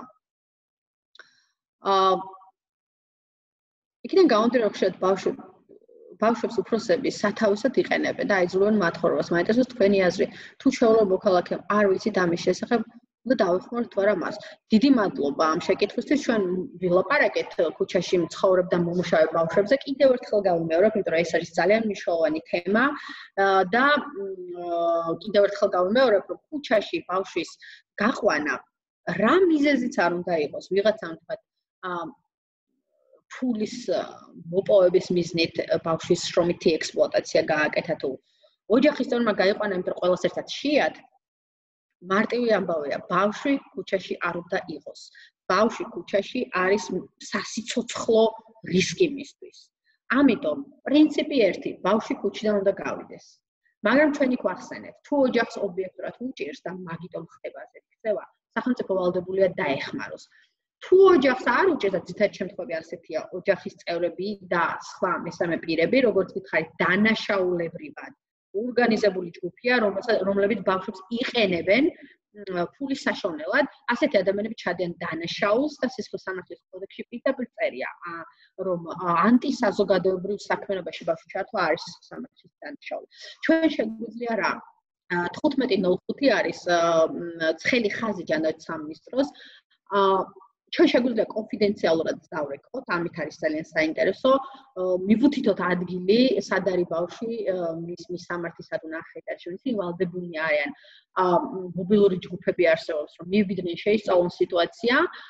ან ჩვენ შეგვიძლია დავრეკოთ, რა თქმა უნდა, 112-ზე დავრეკოთ და განვაცხადოთ, რომ დანაშაულია ჩვენი აზრით ბავშვის ქუჩაში ყოფნა და მოვითხოვოთ, რომ ამ კონკრეტულ ბავშვთან დაკავშირებით გამოძიება ჩატარდეს. ეხლა ხანს გაგახსენებთ, რამდენიმე თვის წინ ოჯახის წევრები დააკავეს, რომლებიც წინასწარი განზრახვით, დიდი ალბათობით მე არ ვარ დარწმუნებული, რომ სასამართლო პროცესები დასრულდა, ამიტომ დანაშაულობის პრეზუმპციას არ დავარღვევ და ვიტყვი, რომ უბრალოდ სავარაუდოდ სახელმწიფო ედავება ოჯახის წევრებს ბავშვების განზრახ ანტისაზოგადოებრივ საქმიანობაში ჩართვაზე. რაც არის დანაშაული კიდევ ერთხელ ვთქვათ. კი ბატონო, ბულინგზე ვისაუბროთ, რომელიც არის ძალადობის ერთ-ერთი ფორმა, მაგრამ მანამდე რამდენიმე შეკითხვაა და კიდევ ერთხელ გადავოლებ თვალს. ბავშვა ბავშვების მიმართ დიდი აგრესია საზოგადოებაში. რამდენიმე მათგანი წაიყვანეს თავშესაფარში, მისცეს სწავლის საშუალება, ის კი გამოექცა და დაუბრუნდა ქუჩას. მართლა მოხდა თუ არა მსგავსი რამ რეალურად რა კეთება ამ პრობლემის მოსაგვარებლად. წარმოვიდგინოთ ესეთი რამ, რომ ჩვენ დავიბადეთ და გავიზარდეთ რეალურად ან ქუჩაში, ან ისეთ გარემოში, სადაც გარკვეული ქცევა არის სტანდარტად ქცეული, მაგალითად ის, რომ ჩვენ უნდა ვიყოთ ქუჩაში, უნდა მოწყალება ვითხოვოთ და ასე შემდეგ, ასე შემდეგ. იმის თქმა მინდა, რომ ბავშვები ხშირ შემთხვევაში ხშირად კი არა ბავშვებს აქვს დასწავლილი ქცევა, ანუ რასაც ასწავლიან, რასაც უყურებენ, ის გონიათ ნორმა, განსაკუთრებით როდესაც ოჯახის წევრები ან მათთვის ავტორიტეტული ადამიანები აკეთებენ ამას და ბავშვი, როცა ის ბავშვია, უნდა სწავლობდეს და ვითარდებოდეს ჰარმონიულად. და როდესაც აი ამ განვითარების პერიოდში არ ხდება ყველაფერი ისე, როგორც ბავშვის ჭეშმარიტი ინტერესია და მერე უეცრად ხდება სახელმწიფოს მხრიდან ჩარევა, აი მაგალითად ბავშვი გადაყვანილი იქნა თქვენ როგორც მომწერეთ თავშესაფარში და ის გაიქცა. სრულიად ბუნებრივია, იმიტომ რომ ბავშვი მიჩვეულია სხვა გარემოს, დიდი ეჭვი მაქვს მასთან ბოლომდე და სრულყოფილად მუშაობდეს ვინმე, თუმცა გაქცევა პრობლემა არაა, გაქცევის შემდგომ ამ საქმეზე მუშაობა არ უნდა შეწყდეს. უამრავი მაგალითია, როდესაც სწორი მუშაობით ადამიანები, ბავშვები და დღეს ჩემი მეგობრები არიან, რომლებიც ქუჩაში იყვნენ, ზოგიერთი მათგანი ბავშვის სახლში გაიზარდა, ბოშები არიან და მათ გაიარეს ეს სირთულეები, მაგრამ სახელმწიფომ სწორი მიდგომის გამო ეს ადამიანები აარიდა ქუჩას და ბევრს საფრთხეს. დღეს ისინი არიან პროფესიონალები, კარგი ადამიანები და კარგი მოქალაქეები. ამით იმის თქმა მინდა, რომ ბავშვებთან, ზოგადად ბავშვებთან, რომელიც ქუჩაში იზრდებიან და პრაქტიკულად ქუჩაში ცხოვრობენ, სახელმწიფოს უნდა ჰქონდეს მრავალფეროვანი და ბავშვზე ორიენტირებული პროგრამები, რის სიმწირეც დღეს არის სამწუხაროდ. თუ ამ ყველაფერს გავითვალისწინებთ, მნიშვნელოვნად შეგვიძლია ბავშვების გადარჩენა და მნიშვნელოვანი ცვლილება პოზიტიური მათ ცხოვრებაში. აქედან გამომდინარე, არაფრით არ უნდა ჩავთვალოთ, რომ ვიღაცის ცხოვრების წესია ამგვარი და არასდროს არაფერი არ ეშველება კონკრეტულ ბავშვს, რომელიც ქუჩაშია სასწავლებლის წინაშე, არ უნდა დავნებდეთ, უნდა გავუძლოთ მუშაობა. ამის კარგი მაგალითები ჩვენს ქვეყანაშიც არის და სხვა ქვეყნებშიც, სადაც ბოჩათა ესე ვთქვათ, უფლებები არ არის იმგვარად დისკრეტირებული და ისეთ დონეზე, როგორც ჩვენთან არის. ამიტომ უნდა ავიღოთ ესეთი გამოცდილება. საკანონმდებლო ორგანოს ბავშვები არ მიმართავენ. სხვათა შორის აი ეს თქვენი ეს მოსაზრება ბავშვების აქტიური მონაწილეობა სხვადასხვა პროცესებში არის ძალიან მნიშვნელოვანი. მართალია საკანონმდებლო ორგანოს თავად არ გააჩნია ინსტრუმენტი ბავშვების ჩართვის, მაგრამ ბავშვების აქტიურობა, ბავშვთა გაერთიანებები ძალიან მნიშვნელოვანია. უკაცრავად მათი აქტიურობა, მათ შორის საკანონმდებლო ორგანოში მონაწილეობის თვალსაზრისით ეს არის გადამწყვეტი.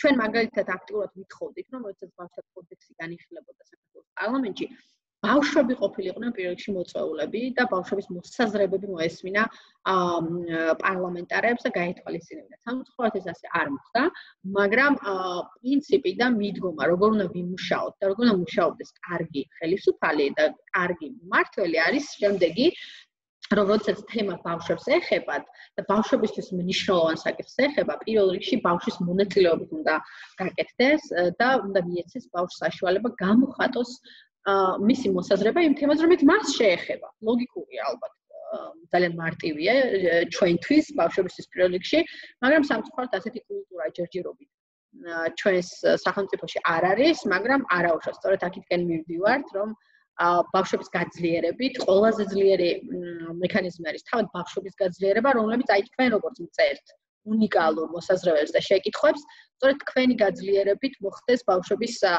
გააქტიურება პროცესებში. როდის შეიქმნა ბავშვთა უფლებების კონვენციაო? ბავშვთა უფლებების კონვენცია 89 წელს შევიდა ოფიციალურ ძალაში, ცოტა ადრე დაიწერა, მაგრამ 89 წელს შევიდა ძალაში და ჩვენი ქვეყანა, როგორც უკვე თავში ვეთქვი, შეუერთდა ოფიციალურად 94 წელს. 20 წელსზე მეტია გასული, რაც კონვენცია სავალდებულო დოკუმენტია ჩვენთვის. ეს ამას იმიტომ გავუსვი ხაზი, რომ რეალურად ძალიან საკმაოდ დიდი დროა 20 წელი იმისთვის, რომ ბავშვთა უფლებების მდგომარეობა იყოს გაცილებით უკეთესი ჩვენს ქვეყანაში. რატომ ფიქრობთ, რომ ბავშვები უნდა მონაწილეობდნენ არჩევნებში და რა ასაკიდან? ეს ცალკე თემაა და თუ არ ვიცი და გაინტერესებთ, ჩვენ შეგვიძლია ცალკე მსგავსი შეხვედრა გავაკეთოთ ამ საკითხზე, მაგრამ აქვე გეტყვით, რატო ვფიქრობ, რამდენიმე არგუმენტს გეტყვით, ზოგადად რომ დავფიქრეთ რა არის არჩევნები. და არჩევნების როლი, არჩევნების გზით ადამიანები ქვეყნებში, კონკრეტულ ტერიტორიაზე ცდილობენ მნიშვნელოვანი სოციალური ცვლილებების გამოწვევას. როდესაც ჩვენ ვირჩევთ ადამიანებს, ან გვირჩევენ, ჩვენ ამით ჩვენი ქვეყნის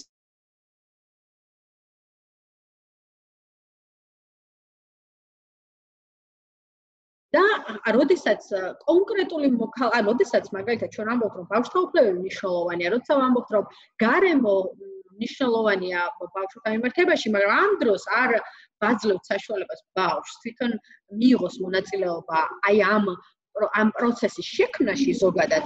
ჩვენ მას როგორც მოქალაქეს არ ვაძლევთ საშუალებას ბავშვი ყავს სტუმრად, ნავადროვა. არ ვაძლევთ საშუალებას ბავშვს მიიღოს აი ამ სამოქალაქო მნიშვნელოვან პროცესში მონაწილეობა. მაშინ, როდესაც თუ ბავშვი მაგალითად ჩაიდენს სისხლის სამართლის დანაშაულს, ვეუბნებით, რომ 14 წლის ასაკის თუ ხარ, პასუხსაც აგებ. ანუ რა გამოდის, რომ ბავშვს ვეუბნებით, რომ 14 წლის ასაკიდან მინიმუმ შენ გაქვს საშუალება მნიშვნელოვანი გადაწყვეტილება დამოუკიდებლად მიიღო და ეს შეიძლება იყოს თქვა დანაშაულიც კი, რის გამოც შენ პასუხს აგებ. მაგრამ არჩევნების დროს მიიღოს გადაწყვეტილება ვინ მართავდეს, როგორი წარმომადგენელი იყოს მის საკითხებში თუ თქვა სხვა საკითხებში, ამის საშუალებას არ ვამბობ, მაგ დროს ვეუბნებით, რომ შენ არ იცი. ეს ერთ-ერთი არგუმენტი. მეორე არის ის, რომ როდესაც ადამიანი არჩევნებში მოაწვევას იყოს, განსაკუთრებით ბავშვი, ამაზე კვლევები არსებობს, ეს არის მხოლოდ ჩემი მოსაზრება, ძალიან მნიშვნელოვანი გრძნობა ვითარდება. ეს არის პასუხისმგებლობა.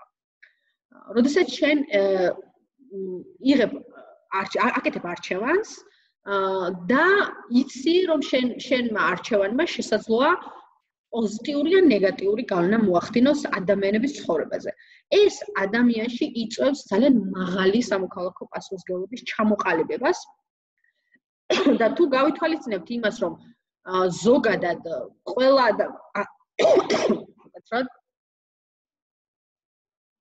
თუ გავითვალისწინებთ, რომ ყველა ადამიანი მიუხედავად იმისა, როგორი გონებრივი თუ თქვათ გამოცდილებითი თვალსაზრისით შესაძლებლობა აქვს მონაწილეობს არჩევნებში, რატომ არის გამონაკლისი მაგალითად 15 წლის ბავშვი, 16 წლის ბავშვი, რომელმაც აბსოლუტურად პრინციპში ყველაფერი ჩემი აზრით ისე იცის როგორც ხვებმა, ძალიან გონივრული მოსაზრებები აქვს ბავშვებს და რეალურად აქვს უფლება, რომ მიიღონ მონაწილეობა ამ პროცესებში. ძალიან მოკლედ რო გითხრათ, რატომ ბავშვები და რაც თავარია, როცა ბავშვი იღებს არჩევნებში მონაწილეობას, ანუ ეს არის ელექტორატი, რასაც ამ სიტყვას იყენებენ, ერთი წამით წარმოიდგინეთ, როგორი პოლიტიკური პროგრამები დაიწერება ბავშვის უფლებების გათვალისწინებით. ანუ ეს ხო პოლიტიკოსებს არც კი ადარდებთ ბავშვები და პროგრამებს რომ ჩავხედოთ, რეალურად ვერც კი ნახავთ გათვლებს, მაგალითად ბავშვთა უფლებების გაუმჯობესების. რატომ? იმიტომ რომ მარტივად რო ვთქვათ, ბავშვებს არ აწონებენ თავს. ბავშვები არ არიან ამორჩევლები, შესაბამისად მათთვის მნიშვნელოვანი თემა მუდმივად არის დავიწყებული და არც მე აინტერესებთ, იმიტომ რომ კიდევ ერთხელ ბავშვი არ არის ელექტორატი და თუ ვთქვათ ბავშვის უფლებას მაინც და მაინც არ დაიცავს, იცის რომ ამის გამო ის არ იქნება გადარჩეული. სრულად პრაგმატულად რო გითხრათ. სასამართლოს ხდომაზე ბავშვის დასწრება ბოდიში ბავშვის დასწრება ეჭვმიტანილთან ერთად რამდენად მიზანს შეწონილია, თუნდაც ჩვენების მისაცემად. დიდი მადლობა, ეს შეკითხვა მიემართება ბავშვთა მართლმსაჯულების საკითხს. მე კიდევ ერთხელ გაგიმეორებ, შეგიძლიათ შევძანეთ ჩვენს ვებგვერდზე, სადაც ათურთულია ძალიან მნიშვნელოვანი ბროშურა, ვრცელი საკმაოდ, ეხება ბავშვთა მართლმსაჯულებას და იქ დეტალურად წერია, რა უფლება აქვს ბავშვს მათ შორის სასამართლოს ხდომის დარბაზში და რისგან უნდა იყოს დაცული, მაგრამ აქვე რო გიპასუხოთ, პრინციპი არის შემდეგნაირი. ყველანაირად უნდა მოვარიდოთ ბავშვი ისეთ გარემოში ყოფნას, რომელიც იწვევს ტრავმას, მასთან დაკავშირებით მნიშვნელოვან ტრავმას. თუმცა ეს ანიშნავს იმას, რომ ბავშვები სისხლის სამართლის პროცესიდან გამორიცხულები არიან. არა, ბავშვს პირიქით უნდა ვკითხოთ აზრი, გავითვალისწინოთ მისი მოსაზრება, მაგრამ სად გამოვკითხავთ, ვისი თანდასწრებით გამოვკითხავთ, ასე შემდეგ, ეს არის მკაცრად კონტროლირებადი. მაგალითისთვის, თუ ბავშვის მიმართ ძალადობის საქმე განიხილება სასამართლოში, მაგალითად ჩადენილია რაღაც ტიპის ძალადობა, დაუშვებელია სასამართლოს ხდომის დარბაზში ბავშვი დააპირისპირონ მაგალითად სავარაუდო მოძალადეს. ვინც არ უნდა იყოს ის, ოჯახის წევრიც რომ იყოს. ასევე არის უკვე მიდგომა, რომ მაქსიმალურად ბავშვები აბარიდოთ თვითონ ხდომის დარბაზს და ამ დროს ტექნიკის გამოყენებით, ეგრეთ წოდებული დისტანციური კომუნიკაცია შეიძლება შედგეს ბავშვთან, რა დროსაც სხვა პროფესიონალები, ვიდრე ვთქვათ, მხოლოდ ადვოკატები ან მოსამართლე, კომუნიცირებენ ბავშვთან, უსვამენ ყველა შეკითხვას, რომელიც მოსამართლეს აინტერესებს, ან მხარეებს აინტერესებს, მაგრამ ეს არ ხდება უხეშად, არ ხდება სასამართლოს დარბაზში, რომელიც ყველასთვის დამთრგუნველია. ადამიანი ბედნიერი, მაინც ადამიანს არ არის, როდესაც სასამართლოში შედის და ვიცით, იმიტომ რომ დავა მიმდინარეობს. ერთი მხარე განაცხადებულია, მეორე ბედნიერია, მოკლედ არ არის საუკეთესო გარემო ბავშვისთვის. ამიტომ ბავშვთა მართლმსაჯულების, თქვენ იცით რომ არის ბავშვთა მართლმსაჯულების კოდექსი ჩვენს ქვეყანაში, რომელიც მნიშვნელოვანი დოკუმენტია, რომელმაც მნიშვნელოვნად შეცვალა მიდგომები, მაგრამ არ არის იდეალური და მისი დახვეწა ყოველდღიურ რეჟიმში უნდა ხდებოდეს და ყოველწლიურად. ეს არის ერთ-ერთი თემა, რომელიც თქვენ მომწერეთ. ბავშვთან გასაუბრება როგორ ხდებოდეს, ვინ უნდა ესწრებოდეს და ასე შემდეგ.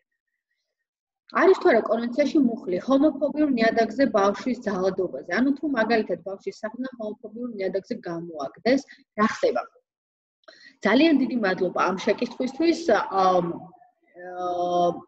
ზოგადად კონვენცია ეყრდნობა 4 ძირითად პრინციპს, რომელიც ამავდროულად უფლებაც არის.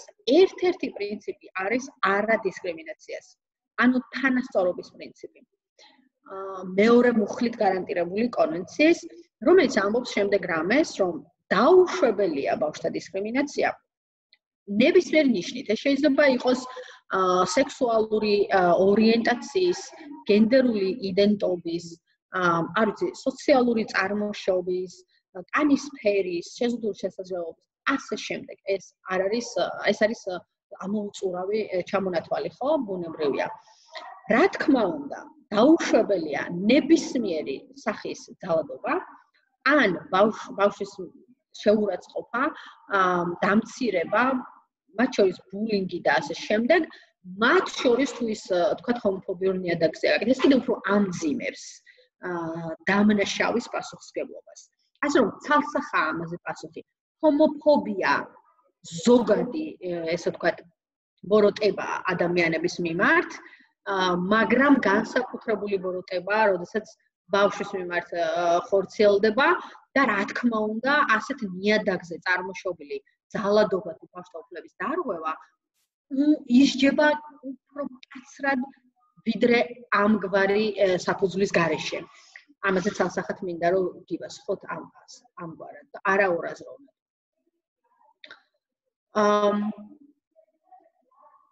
რაღაც შრიფტს ზოგიერთს ვერ კითხულობს, როგორც ჩანს ჩემი კომპიუტერი, ამიტომ ბოდიშს გიხდით, რაღაცებს ამოკითხვა მიჭირს და შეიძლება უბრალოდ თქვენი შეკითხვა ვერ წავიკითხო და მაპატიეთ ამის გამო. კარგად არ მომესალმა ერთ-ერთი ადამიანი, დიდი მადლობა. რას ეთქოდით ისეთ ბავშვებს, რომლებიც ძალადობის მსხვერპლი არიან და თან მოძალადე ემუქრება მას, რომ ამის შესახებ არავის არაფერი უთხრეს. ურთულეს შემთხვევა, როდესაც ხდება, მაგრამ მე მინდა რომ ორიოდე სიტყვა გითხრათ მოძალადის შესახებ. მოძალადე ზოგადად არის, რა თქმა უნდა, მიუღებელი ქცევის ადამიანი და ის აზიანებს ზოგჯერ სასწაულად ადამიანებს და მიუღებელია ნებისმიერი ძალადობრივი ქცევა, არ ამართლებს არაფერი ძალადობრივ ქცევას, მაგრამ განსაკუთრებით საგანგაშოა, როდესაც ბავშვის მიმართ ხორციელდება და რატო? პირველ რიგში, ბავშვი მისი ასაკის გათვალისწინებით და მისი დამოუკიდებლობის ხარისხის გათვალისწინებით მეტად არის დამოკიდებული სხვა ადამიანებზე, რაც მას კიდევ უფრო მოწყვლად ხდის სხვადასხვა უფლების დარღვევის და ძალადობის თემაზე. ანუ, სხვაგვარად რომ ვთქვათ, მოძალადეებს უფრო ადვილად შეუძლიათ ბავშვზე ძალადობა სხვადასხვა გზით. ხშირ შემთხვევაში, სხვათა შორის არ არის აუცილებელი ძალის გამოყენება, ხშირად ხდება დაშინება ბავშვის, რაღაცების აკრძალვა, დაშინება, რომ მის საყვარელ ნივთებს თუ ცხოველებს თუ ადამიანებს დაუშავებენ რაიმეს. ამ გზის გამოყენებით მოძალადე კიდევ უფრო ადვილად ჩაგრავს ბავშვს, მაგრამ აქვე მინდა გითხრათ, რომ სწორედ ასეთი მიდგომა, როდესაც გვემუქრებიან, ან გვაიძულებენ, ან გვარწმუნებენ სუდ რაღაცებში ჩავერთოთ, ეს კიდევ უფრო ამძიმებს მოძალადის პასუხისმგებლობას და რა თქმა უნდა, რა უნდა მოხდეს. ბავშვი აუცილებლად ყველა ბავშვს ყავს პრინციპში სანდო ადამიანი, რომელიც შეიძლება იყოს ოჯახის წევრი. ან არ იყოს მხოლოდ ოჯახის წევრი და იყოს მეგობარი, ნათესავი და ასე მასწავლებელი და ასე შემდეგ. ბავშვმა აუცილებლად გაანდოს ასეთი შემთხვევის შესახებ იმ ადამიანს, ვისაც ენდობა და ის ადამიანი უნდა დაუკავშირდეს შესაბამის ორგანოებს. არსებობს, ანუ ამ შემთხვევაში ჩვენ როგორც ადვოკატები, მეც ადვოკატი ვარ, ბავშვთა უფლებების ადვოკატი, ჩემი თანამშრომლებიც აქ ყოველდღიურ რეჟიმში ბავშვთა თემებზე მუშაობენ. ჩვენ ძალიან მაღალი მგრძნობელობით, სპეციფიკით უდგებით ასეთ საკითხს, ისევ მოქმედებთ, რომ ბავშვი უფრო არ დაზიანდეს და გავითვალისწინოთ, მაგალითად, თუ მოძალადე მის გვერდით არის მუდმივად, როგორ უნდა ვიმოქმედოთ. ხშირად სამართლებრივი გზის, სანამ სამართლებრივ გზებს მიმართავთ, მანამ ვცდილობთ ბავშვის გამოყვანას იმ სივრციდან, სადაც ბავშვი მუდმივი რისკის ქვეშ არის და მხოლოდ მას შემდეგ, როცა დავწუნდებით, რომ ბავშვი არის უსაფრთხოდ, მერე ესე ვთქვათ, ვიყენებთ სამართლებრივ გზებს, ანუ მიმართავთ პოლიციას, ან სხვადასხვა გზებს, აქ სასამართლოს და ვითხოვთ ბავშვთა უფრო, ესე ვთქვათ, გარანტირებულ დაცვას. ასე რომ პასუხი არის მარტივი. თუ ბავშვს ემუქრებიან, უბრალოდ უნდა იცოდეს, რომ მოძალადე ამ მეთოდს იყენებს, რომ ბავშვის ასაკის გათვალისწინებით რომ დააშინოს. სხვებთანაც იყენებს ამ მეთოდს, მაგრამ განსაკუთრებით ბავშვთან იყენებს და აუცილებლად უნდა უთხრას სანდო პირს ამის შესახებ ბავშვმა. იმიტომ რომ მოძალადის ქცევა ყოველთვის უფრო და უფრო მძიმდება. სამწუხაროდ არ არის ისე, რომ ერთხელ არის, თქვათ, ქცევა ჩადენილი და აუცილებლად გამოსწორდება. ხშირ შემთხვევაში არ სწორდება, ამიტომ ძალადობა, როგორც თავშივე ვთქვით, დაუშველია ნებისმიერი ფორმით, შესაბამისად ბავშვები მართლობრივად დავიცვათ. არის შემთხვევები, როდესაც გაუაზრებელი ქცევაა მოძალადეს მხრიდან, მას არ აქვს განზრახვა. მართალია ეს პასუხისმგებლობისგან არ ათავისუფლებს, მაგრამ ამ შემთხვევაში სახელმწიფო, როდესაც აძლევს შანსს, მაგალითად თუ მშობელია მოძალადე ან ოჯახის წევრი, სახელმწიფომ უნდა მისცეს შანსი აუხსნას, როგორ აზიანებს ბავშვს მისი ესა თუ ის ქცევა და ხშირად ასეთი ადამიანები ცვლიან ამ ქცევას. ასე რომ მოძალადეები სასახად ყველას მოძალადეს ვერ დაუძახებთ, რომლებიც ბავშვებს აზიანებენ. ჩვენ სწორედ ამ თვალსაზრისით უნდა ვიმუშაოთ როგორც სახელმწიფომ, რომ ვისაც უბრალოდ ინფორმაციის ნაკლებობის გამო აქვს გამაზიანებელი ქცევა, განსაკუთრებით მშობლები მყავს ხედულობაში, უნდა ავუხსნათ და რა თქმა უნდა მშობლებზე მეტად არავის უყვარს მათი შვილი და დიდი ალბათობით ისინი შეიცვლიან ქცევას.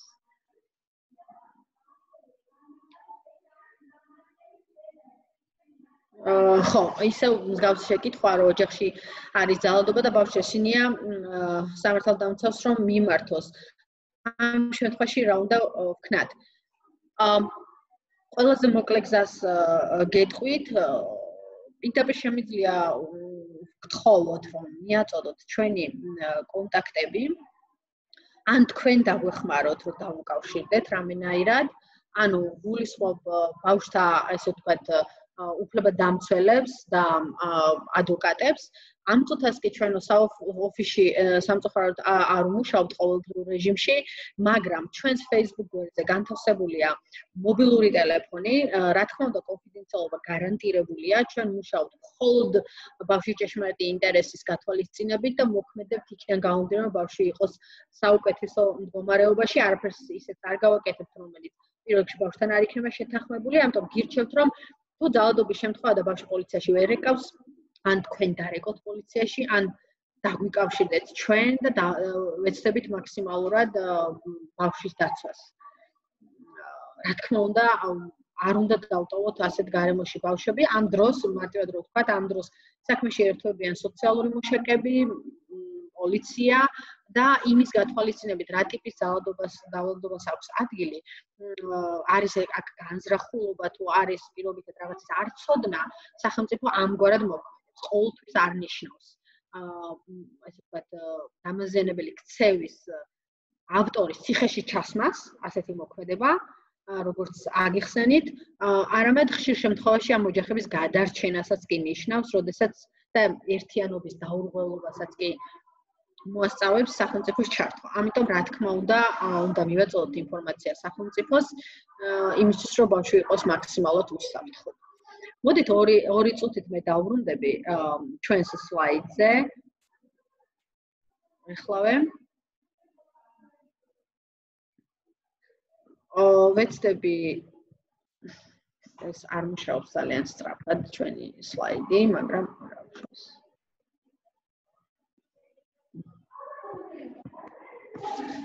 თუ ბავშვი ფიქრობს, რომ ძალადობაა, მშობელი არ ყიდულობს ზვირიან მობილურს, ან ღამით სასეირნოდ გასვლას უკწავს. მშობელი კი ამას ზრუნვით ამართებს. რა ქნას მშობელი? დიდი მადლობა. და აქვე კიდევ ერთ შეკითხვასაც წავიკითხავ, შიშიმ პირები ხშირად არიან უგულებელყოფის მცხოვრები. თვითონ ოჯახის წევრების მხრიდან და მათ რა ალტერნატივები გააჩნიათ. შესაძლოა ბავშვები, როდესაც იზრდებიან, მაშინაც კი არ აქვს შესაძლებლობა დამოუკიდებელი ცხოვრების. დიდი მადლობა. ორ თემას მინდა შევეხო, მე სლაიდის გახსნას ვცდილობ, სადაც აი ზუსტად ესეთი მაგალითები მაქვს გამოტანილი, მაგრამ მიჭირს სამწუხაროდ ტექნიკურად ადვილი არ აღმოჩნდა, არ ვიცი რატომ, კიდევ ერთხელ ვცდი. როდესაც ჩვენ ვლაპარაკობდით ძალადობაზე, მინდა ვნახოთ ძალადობის სხვადასხვა ფორმები. აი მაგალითად თქვენ მინდა რომ იმედია ხედავთ. აი ამას, იმედია ხედავთ. მე მინდა რომ ძალადობის ფორმებზე ვილაპარაკოთ და არა შაბლონურად, რომ აი აკრძალულია ფიზიკური ძალადობა, აკრძალულია ბულინგი და შემდეგ, არამედ მინდა რომ უფრო კონკრეტულ მაგალითებში წარმოვიდგინოთ რა არის აი ეს ფიზიკური ძალადობა, ფსიქოლოგიური ძალადობა და შემდეგ. და უპასუხებ ამ გზით თქვენს შეკითხვასაც. ერთ-ერთი ყველაზე ფართოდ გავრცელებული ფორმა და ეს ძალადობაა, არ დაგავიწყდეთ, ეს არის უგულებელყოფა. რას ნიშნავს უგულებელყოფა? და განსაკუთრებით აი შიშიმ ბავშვებზე რომ დამისვით შეკითხვა, ამ შემთხვევებს მიემართება ხშირად, მაგრამ არა მხოლოდ. მაგალითად, უგულებელყოფა ნიშნავს ბავშვის ფიზიკური, ფსიქოლოგიური საჭიროებების დაუკმაყოფილებლობას. მაგალითად, თუ თქვათ ბავშვის დაბადებისთანავე თქვით რომ რეგისტრაცია უნდა მოხდეს და რატოა ეს მნიშვნელოვანი ისიც თქვით რომ დოკუმენტები აუცილებლად უნდა ჰქონდეს ბავშვს რომ მერე მიიღოს ჯანდაცვა, მიიღოს განათლება და სხვადასხვა სიკეთეები. საფრთხისგან ბავშვის დაუცველობა არის უგულებელყოფა. მაგალითად თუ ვიცით რომ კონკრეტულ ვითარებაში ბავშვის ყოფნა არის საფრთხე, გარკვეულ თვალსაზრისით, არა მხოლოდ საცოცხლო საფრთხე, არამედ ჯანმრთელობის თვალსაზრისით და ნებისმიერი სხვა თვალსაზრისით ბავშვს ზიანს მოუტანს. ამ გარემოში თუ ამ ადამიანებთან თუ ამ ნივთებთან ბავშვის ახლოს ყოფნა, ეს ვიცით და არ ვიცავთ ბავშვს, ეს არის უგულებელყოფა, ანუ ძალადობის ერთ-ერთი ფორმა. ბავშვის მიტოვებაც არის უგულებელყოფა, ანუ ძალადობის ერთ-ერთი ფორმა. მინდა რომ ამას განსაკუთრებით მიაქციოთ ყურადღება, რომ ბავშვები არიან ერთადერთი ჯგუფი ადამიანების, რომელსაც აქვს სიყვარულის უფლება. აი პირდაპირ გითხრათ, ბავშვს აქვს უფლება უყვარდეს. სიყვარულის ნაკლებობა, სითბოს ნაკლებობა ბავშვთან დაკავშირებით არის უგულებელყოფა. ძალადობის ერთ-ერთი ფორმა. ისევე როგორც განათლების მიუღებლობა და ნებისმიერი სხვა ქცევა. აქ მინდა ხაზგასმით თქვა ერთი რა. რა თქმა უნდა, ყველა შემთხვევაში ვერ ვიტყვით, რომ ბავშვზე მზრუნველი, მისი მშობელი და შემდეგ ძალადობს, თუ ამ ყველაფერს თქვათ დავინახავთ მოწახეზია, ჩვენ თავარ რამეს უნდა დავაკვირდეთ ამ დროს.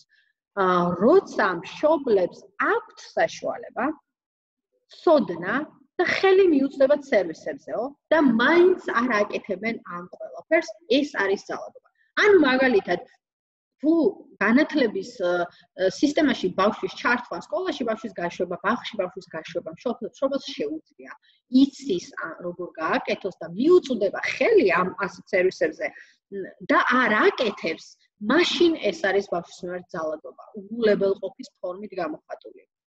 მაგრამ თუ მშობელს კიდევ ერთხელ ვამბობ, ობიექტური მიზეზების გამო არ შეუძლია, მაგალითად არ აქვს ტანსაცმელი, ცხოვრობს მაღალმთიან რეგიონში, სადაც მაგალითად სკოლა შეიძლება არ იყოს, ან ავდარიანობის დროს საერთოდ გადაადგილება შეუძლებელი იყოს, ან საკვები არ ჰქონდეს შვილისთვის სიდუხჭირის გამო და ვერ დადიოდეს ბავშვი სკოლაში, ცხადია ამ დროს ჩვენ მშობელს ვერაფერს ვერ ვეთქვით, იმიტომ რომ არა სამართლიანი იქნება, როგორც თავშივე ვთქვით, ამ დროს სახელმწიფოს პასუხისმგებლობა შემოდის გააძლიეროს ოჯახი, რომ ოჯახმა შეძლოს ბავშვის ამ საჭიროებების დაკმაყოფილება.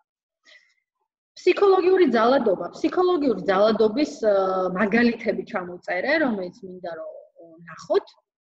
რა თქმა უნდა, ეს არ არის ამ უმწურავი ჩამონათვალი, უბრალოდ წარმოდგენა შეგიქმნით, რა ფორმით შეიძლება იყოს გამოხატული ბავშვის მიმართ ფსიქოლოგიური ძალადობა. მაგალითად, ბავშვს თუ ვაგრძნობინებთ, რომ უმნიშვნელოა, რომ არავის არ უყვარს, ან არასასურველია. ეს არის ფსიქოლოგიური ძალადობა ბავშვის მიმართ. თუ აი ბავშვის შეშინება, მოსყიდვა, რომ რაღაც გააკეთოს, მისი საჭიროებების და ზოგადად თვითონ ბავშვის იგნორირება არის ფსიქოლოგიური ძალადობა. და შეიძლება გაგიკვირდეთ აქ წერია ფავორიტიზმი. ანუ რას ნიშნავს? ფავორიტიზმი არის, როდესაც განსაკუთრებულად ამოვარჩევთ ერთ ბავშვს, ბავშვებისგან და განსაკუთრებულ სითბოს, განსაკუთრებულ სიყვარულს, განსაკუთრებულ ყურადღებას ვაქცევთ. ხშირად ეს მომხდარა მაგალითად სასკოლო ცხოვრებაში. ხშირად მასწავლებლებს ამოურჩევია ერთ-ერთი მოსწავლე ბავშვებისგან და მას განსაკუთრებულად კარგად ექცევა, ყურადღებას აქცევს და შემდეგ. ეს არის ფსიქოლოგიური ძალადობა ბავშვს და რატომ? ბევრი მიზეზის გამო, მაგრამ ერთ-ერთი არის ის, რომ ასეთი ფავორიტიზმის დროს ყველა სხვა ბავშვი თავს გრძნობს მიტოვებულად, უმნიშვნელოდ, არასასურველად და ხშირად შესაძლოა ამ ქცევამ ფავორიტიზმის ადრესატი ბავშვის მიმართ ბულინგიც კი გამოიწვიოს. ასე რომ ზედმეტი ყურადღება გამორჩეულად ერთ-ერთი ბავშვის მიმართ ამ ფავორიტიზმს ვეძახით, თუ გგონია რომ ეს კარგია, არ არის კარგი, იმიტომ რომ ბავშვს აყენებს ძალიან ცუდ მდგომარეობაში. მაგალითად სამედიცინო და აი შიშიმო ბავშვებს განსაკუთრებით მიემართება სამედიცინო და მენტალური ჯანმრთელობის განათლების საჭიროების უარყოფა. ხშირად განსაკუთრებით შეზღუდული საზღვრების მქონე ბავშვთა მიმართებაში, ეხლა კი პოზიტიურად იცვლება ნელ-ნელა და ძალიან კარგია ეს ვთქვათ სტერეოტიპული შეხედულებები, მაგრამ მაინც არის მყარად ეს ვთქვათ წარმოდგენები შექმნილი, რომ ბავშვი, რომელიც ფლობს რაღაც ტიპის შეზღუდულ შესაძლებლობას, მაგალითად მას განათლების მიღების არც უნარი აქვს და არც საჭიროება არ არსებობს. ეს არის ბავშვის ფსიქოლოგიური ძალადობა.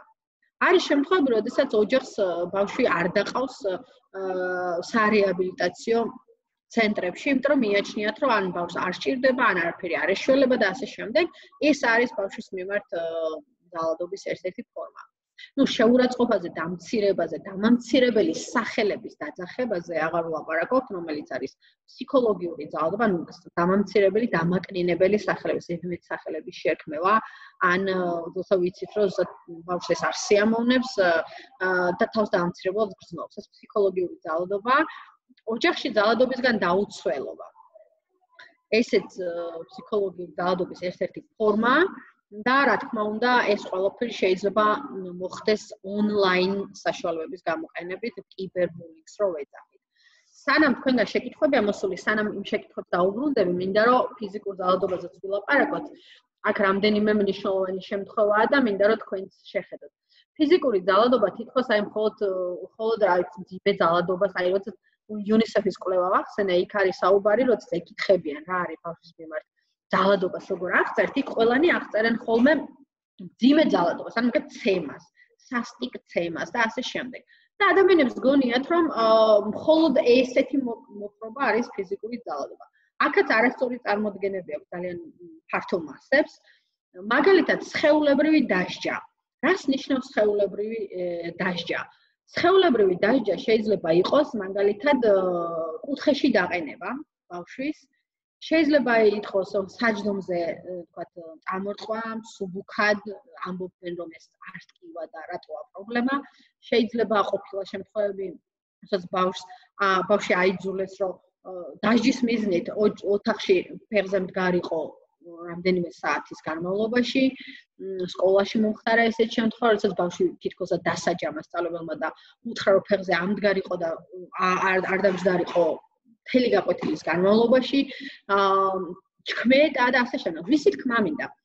არსებობს გარკვეული ფიზიკური მოპყრობა, რომელიც მაინცსა და მაინც უმძიმეს ტკივილებთან არ არის დაკავშირებული, შესაძლოა უმსუბუქეს ტკივილებთან იყოს დაკავშირებული, მაგრამ ის არის ფიზიკური ძალადობა და რატომ? იმიტომ რომ ნებისმიერ ადამიანს, მათ შორის ბავშვს, აქვს ღირსება და ეს არის აბსოლუტური უფლება, ანუ არავის დედამიწის ზურგზე არ აქვს უფლება ბავშვის ღირსებას შეეხოს. როდესაც ბავშვის მიმართ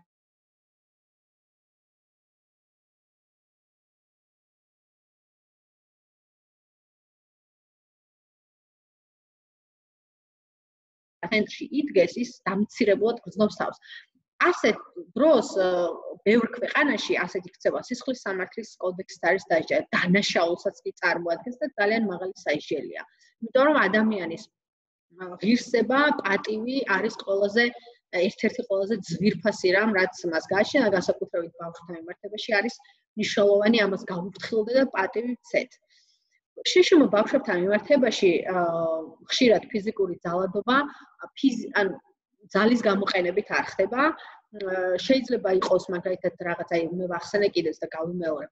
სამედიცინო თვალსაზრისით ისეთი მანიპულაციის ჩატარება, რომელიც ტკივილს აყენებს ბავშვს, შეიძლება იყოს იძულებითი სტერილიზაცია, ხშირად სამწუხაროდ არის სწორედ შიშიმო პირებთან მიმართებაში.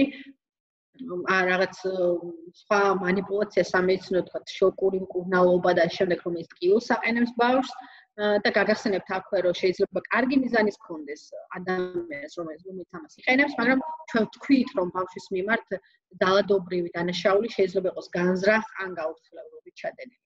არ მინდოდეს, მაგრამ მაინც ვაგებ პასუხს. და ბავშვის თქვათ იძულება, დაშინება, აი მათხოვრობის ან სხვაგვარი ექსპლუატაციის მიზნით. შეიძლება დავაშინოთ, ან ვაიძულოთ, რომ გავიდეს ქუჩაში და ფული იშოვოს მარტივად რო ვთქვა და სხვა ადამიანებმა ისარგებლონ ამით. და სექსუალური ძალადობა და ექსპლუატაცია ცხადია, სხვადასხვა ფორმით შეიძლება იყოს გამოხატული.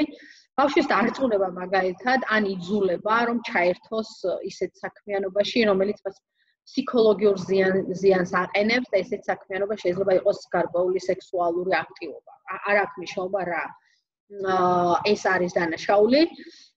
რაღაცა კომერციული მიზნითაც ხდება ბავშვების გამოყენება ამ თემატიკის ქცევებში.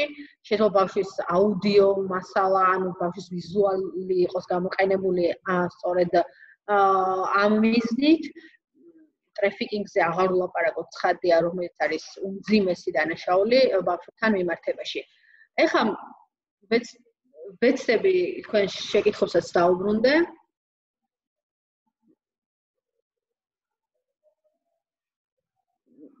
შიშიმო პირები ხშირად არიან უგულებელყოფის სხეულიდან ოჯახის წევრების მხრიდან და მათ ალტერნატივა არ გააჩნიათ. აქ შეიძლება დამოუკიდებლად იცხოვრონ. ხო, ეს კითხვა წინაზეც წავიკითხე, ეს ძალიან მნიშვნელოვანი შეკითხვაა. შიშიმო პირებთან მიმართებაში განსაკუთრებით პრობლემურია ის, რომ ხშირად მომვლელი, ვინც არის მთავარი ადამიანი ბავშვის ცხოვრებაში, ის შეიძლება ჩადიოდეს, ვთქვათ, მიუღებელ ქცევას ბავშვის მიმართ, განსაკუთრებით შიშიმო ბავშვის მიმართ. ამ დროს სახელმწიფოს პასუხისმგებლობა, რა თქმა უნდა, უფრო მაღალია, როდესაც, ვთქვათ, მთავარი მომვლელი, ანუ მთავარი მზრუნველი ადამიანი შეიძლება იყოს პასუხისმგებაში მიცემული, სახელმწიფომ სრული მზრუნველობა უნდა აიღოს ბავშვზე, ზრდასრულზეც, როცა ისინი სხვადასხვა შეზღუდულ შესაძლებლობას ფლობენ. ასე რომ ერთ-ერთი ყველაზე რთული შემთხვევებია, როდესაც ამ კატეგორიის ბავშვებთან მიმართებაში ხდება მიუღებელი ქცევა. და ბოლო შეკითხვა, თუ ბავშვი ფიქრობს, რომ ძალადობა მშობელი, მაგალითად, ხო, ესეც იყო. ხშირად ანუ ბავშვის ჯერთი მშობელი არის ადამიანი, რომელიც ეხმარება ბავშვს მისი უფლებების რეალიზებაში, მაგრამ ხშირად ბავშვი იღებს ისეთ გადაწყვეტილებებს, რომელიც თავად მას აზიანებს. ამიტომ მნიშვნელოვანია ბავშვის აზრის გათვალისწინება, მნიშვნელოვანია ბავშვთან ერთად გადაწყვეტილებების მიღება, უფრო აადვილებს კიდეც ამ გადაწყვეტილებების განხორციელებას, უფრო კი არა, პრინციპში ამ შემთხვევაში არის ახსრულებადი კონკრეტული გადაწყვეტილება, მაგრამ რა თქმა უნდა ბავშვის მონაწილეობა და აზრის მოსმენა არ ნიშნავს იმას, რომ მას საშუალება მივცეთ საკუთარი თავი დაიზიანოს. მაგალითად, შესაძლებელია ღამით ქუჩაში ბავშვის გაშვება კონკრეტულ ადგილას, კონკრეტული ასაკის ბავშვის და ასე კონკრეტულ ვითარებაში რისკს თავად ბავშვს უქმნიდეს. ბავშვს ამის სურვილი ჰქონდეს, იმიტომ რომ შესაძლოა ბოლომდე ვერ იაზრებს ამ რისკებს. ამ შემთხვევაში მაქსიმალურად უნდა მივაწოდოთ ყველა ინფორმაცია, რომ თვითონაც წარმოიდგინოს, რატომ ხდება აკრძალვა და რა რისკების აცილებას ცდილობს, ესე ვთქვათ, მშობელი, მაგრამ პრინციპი იმისა, რომ მშობელმა უნდა მიიღოს საუკეთესო გადაწყვეტილება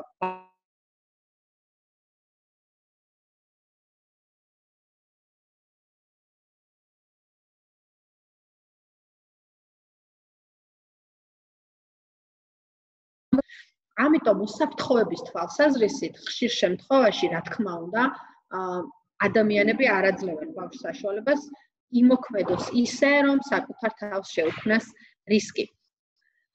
მეგობრებო, უნდა წავიდეთ ჩვენ შეჯამებისკენ, იმიტომ გადავაჭარბეთ ყველანაირ დროს. მე მინდა გირჩიოთ ერთი რამ. როდესაც ფიქრობთ ბავშვთა უფლებებზე, იფიქროთ ადამიანის უფლებების ჭრილში. არ იფიქროთ მხოლოდ და მხოლოდ უსაფრთხოებაზე, რომ ბავშვი არის პატარა არსება, რომელიც უნდა დავიცვათ, ვიზრუნოთ და ასე შემდეგ. პირველ რიგში უნდა ვიფიქროთ, რომ ბავშვი არის ადამიანის უფლებების მფლობელი. ის არის თანასწორი პიროვნება თავისი ღირსებით და ის იმსახურებს ზუსტად ისეთ პატივისცემას, როგორც ნებისმიერი ჩვენთაგანი და ნებისმიერი მოქალაქე. თუმცა მისი ასაკის გათვალისწინებით ბავშვს აქვს უსაფრთხოების უფლებებიც, რომელიც განსაკუთრებით მნიშვნელოვანია. თან ყველა ჩვენთაგანი ვართ ვალდებული ბავშვის უსაფრთხოებაზე. არ არის აუცილებელი მხოლოდ მშობელი იყოს ბავშვის გვერდით, ნებისმიერი პიროვნება, რომელსაც იმ კონკრეტულ მომენტისთვის ბავშვის ზრუნვაზე აქვს ვალდებულება აღებული. ვალდებულია ბავშვი იყოს უსაფრთხოდ მის გარშემო, მაგრამ არასდროს არ უნდა დაგვაუწყოს, რომ ბავშვი არის თავისუფალი არსება, თანასწორი და ღირსების მატარებელი, რომელსაც უბრალოდ უფლება არ გვაქვს, რომ შევეხოთ. როცა ამაზე ფიქრობთ, სტანდარტად გამოიყენეთ ბავშვის უფლებათა კონვენცია, იმიტომ რომ ხშირად ჩვენი ქვეყნის კანონმდებლობა ვერ აკმაყოფილებს იმ მაღალ სტანდარტს, რომელსაც კონვენცია გვთავაზობს, მაგრამ კონვენციის ყოველდღიურ რეჟიმში გამოყენებაც კი შეგვიძლია, ის მოქმედი სამართალია. ანუ ჩათვალეთ, რომ კონკრეტული კანონია, რომლის ხვალ კონკრეტულ სიტუაციაში გამოყენება შეგიძლიათ, ასე რომ თუ ქვეყნის კანონმდებლობა არ გვაკმაყოფილებს, თავისუფლად გამოვიყენებთ კონვენციას.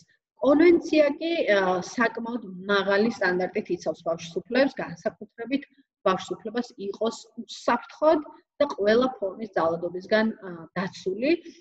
გისურვებთ წარმატებებს, იმედი მაქვს, რომ თქვენთვის სასარგებლო იყო ჩვენი დღევანდელი შეხვედრა და სიამოვნებით შეგხვდებით, თუ ამის სურვილი კიდევ გიქნებათ.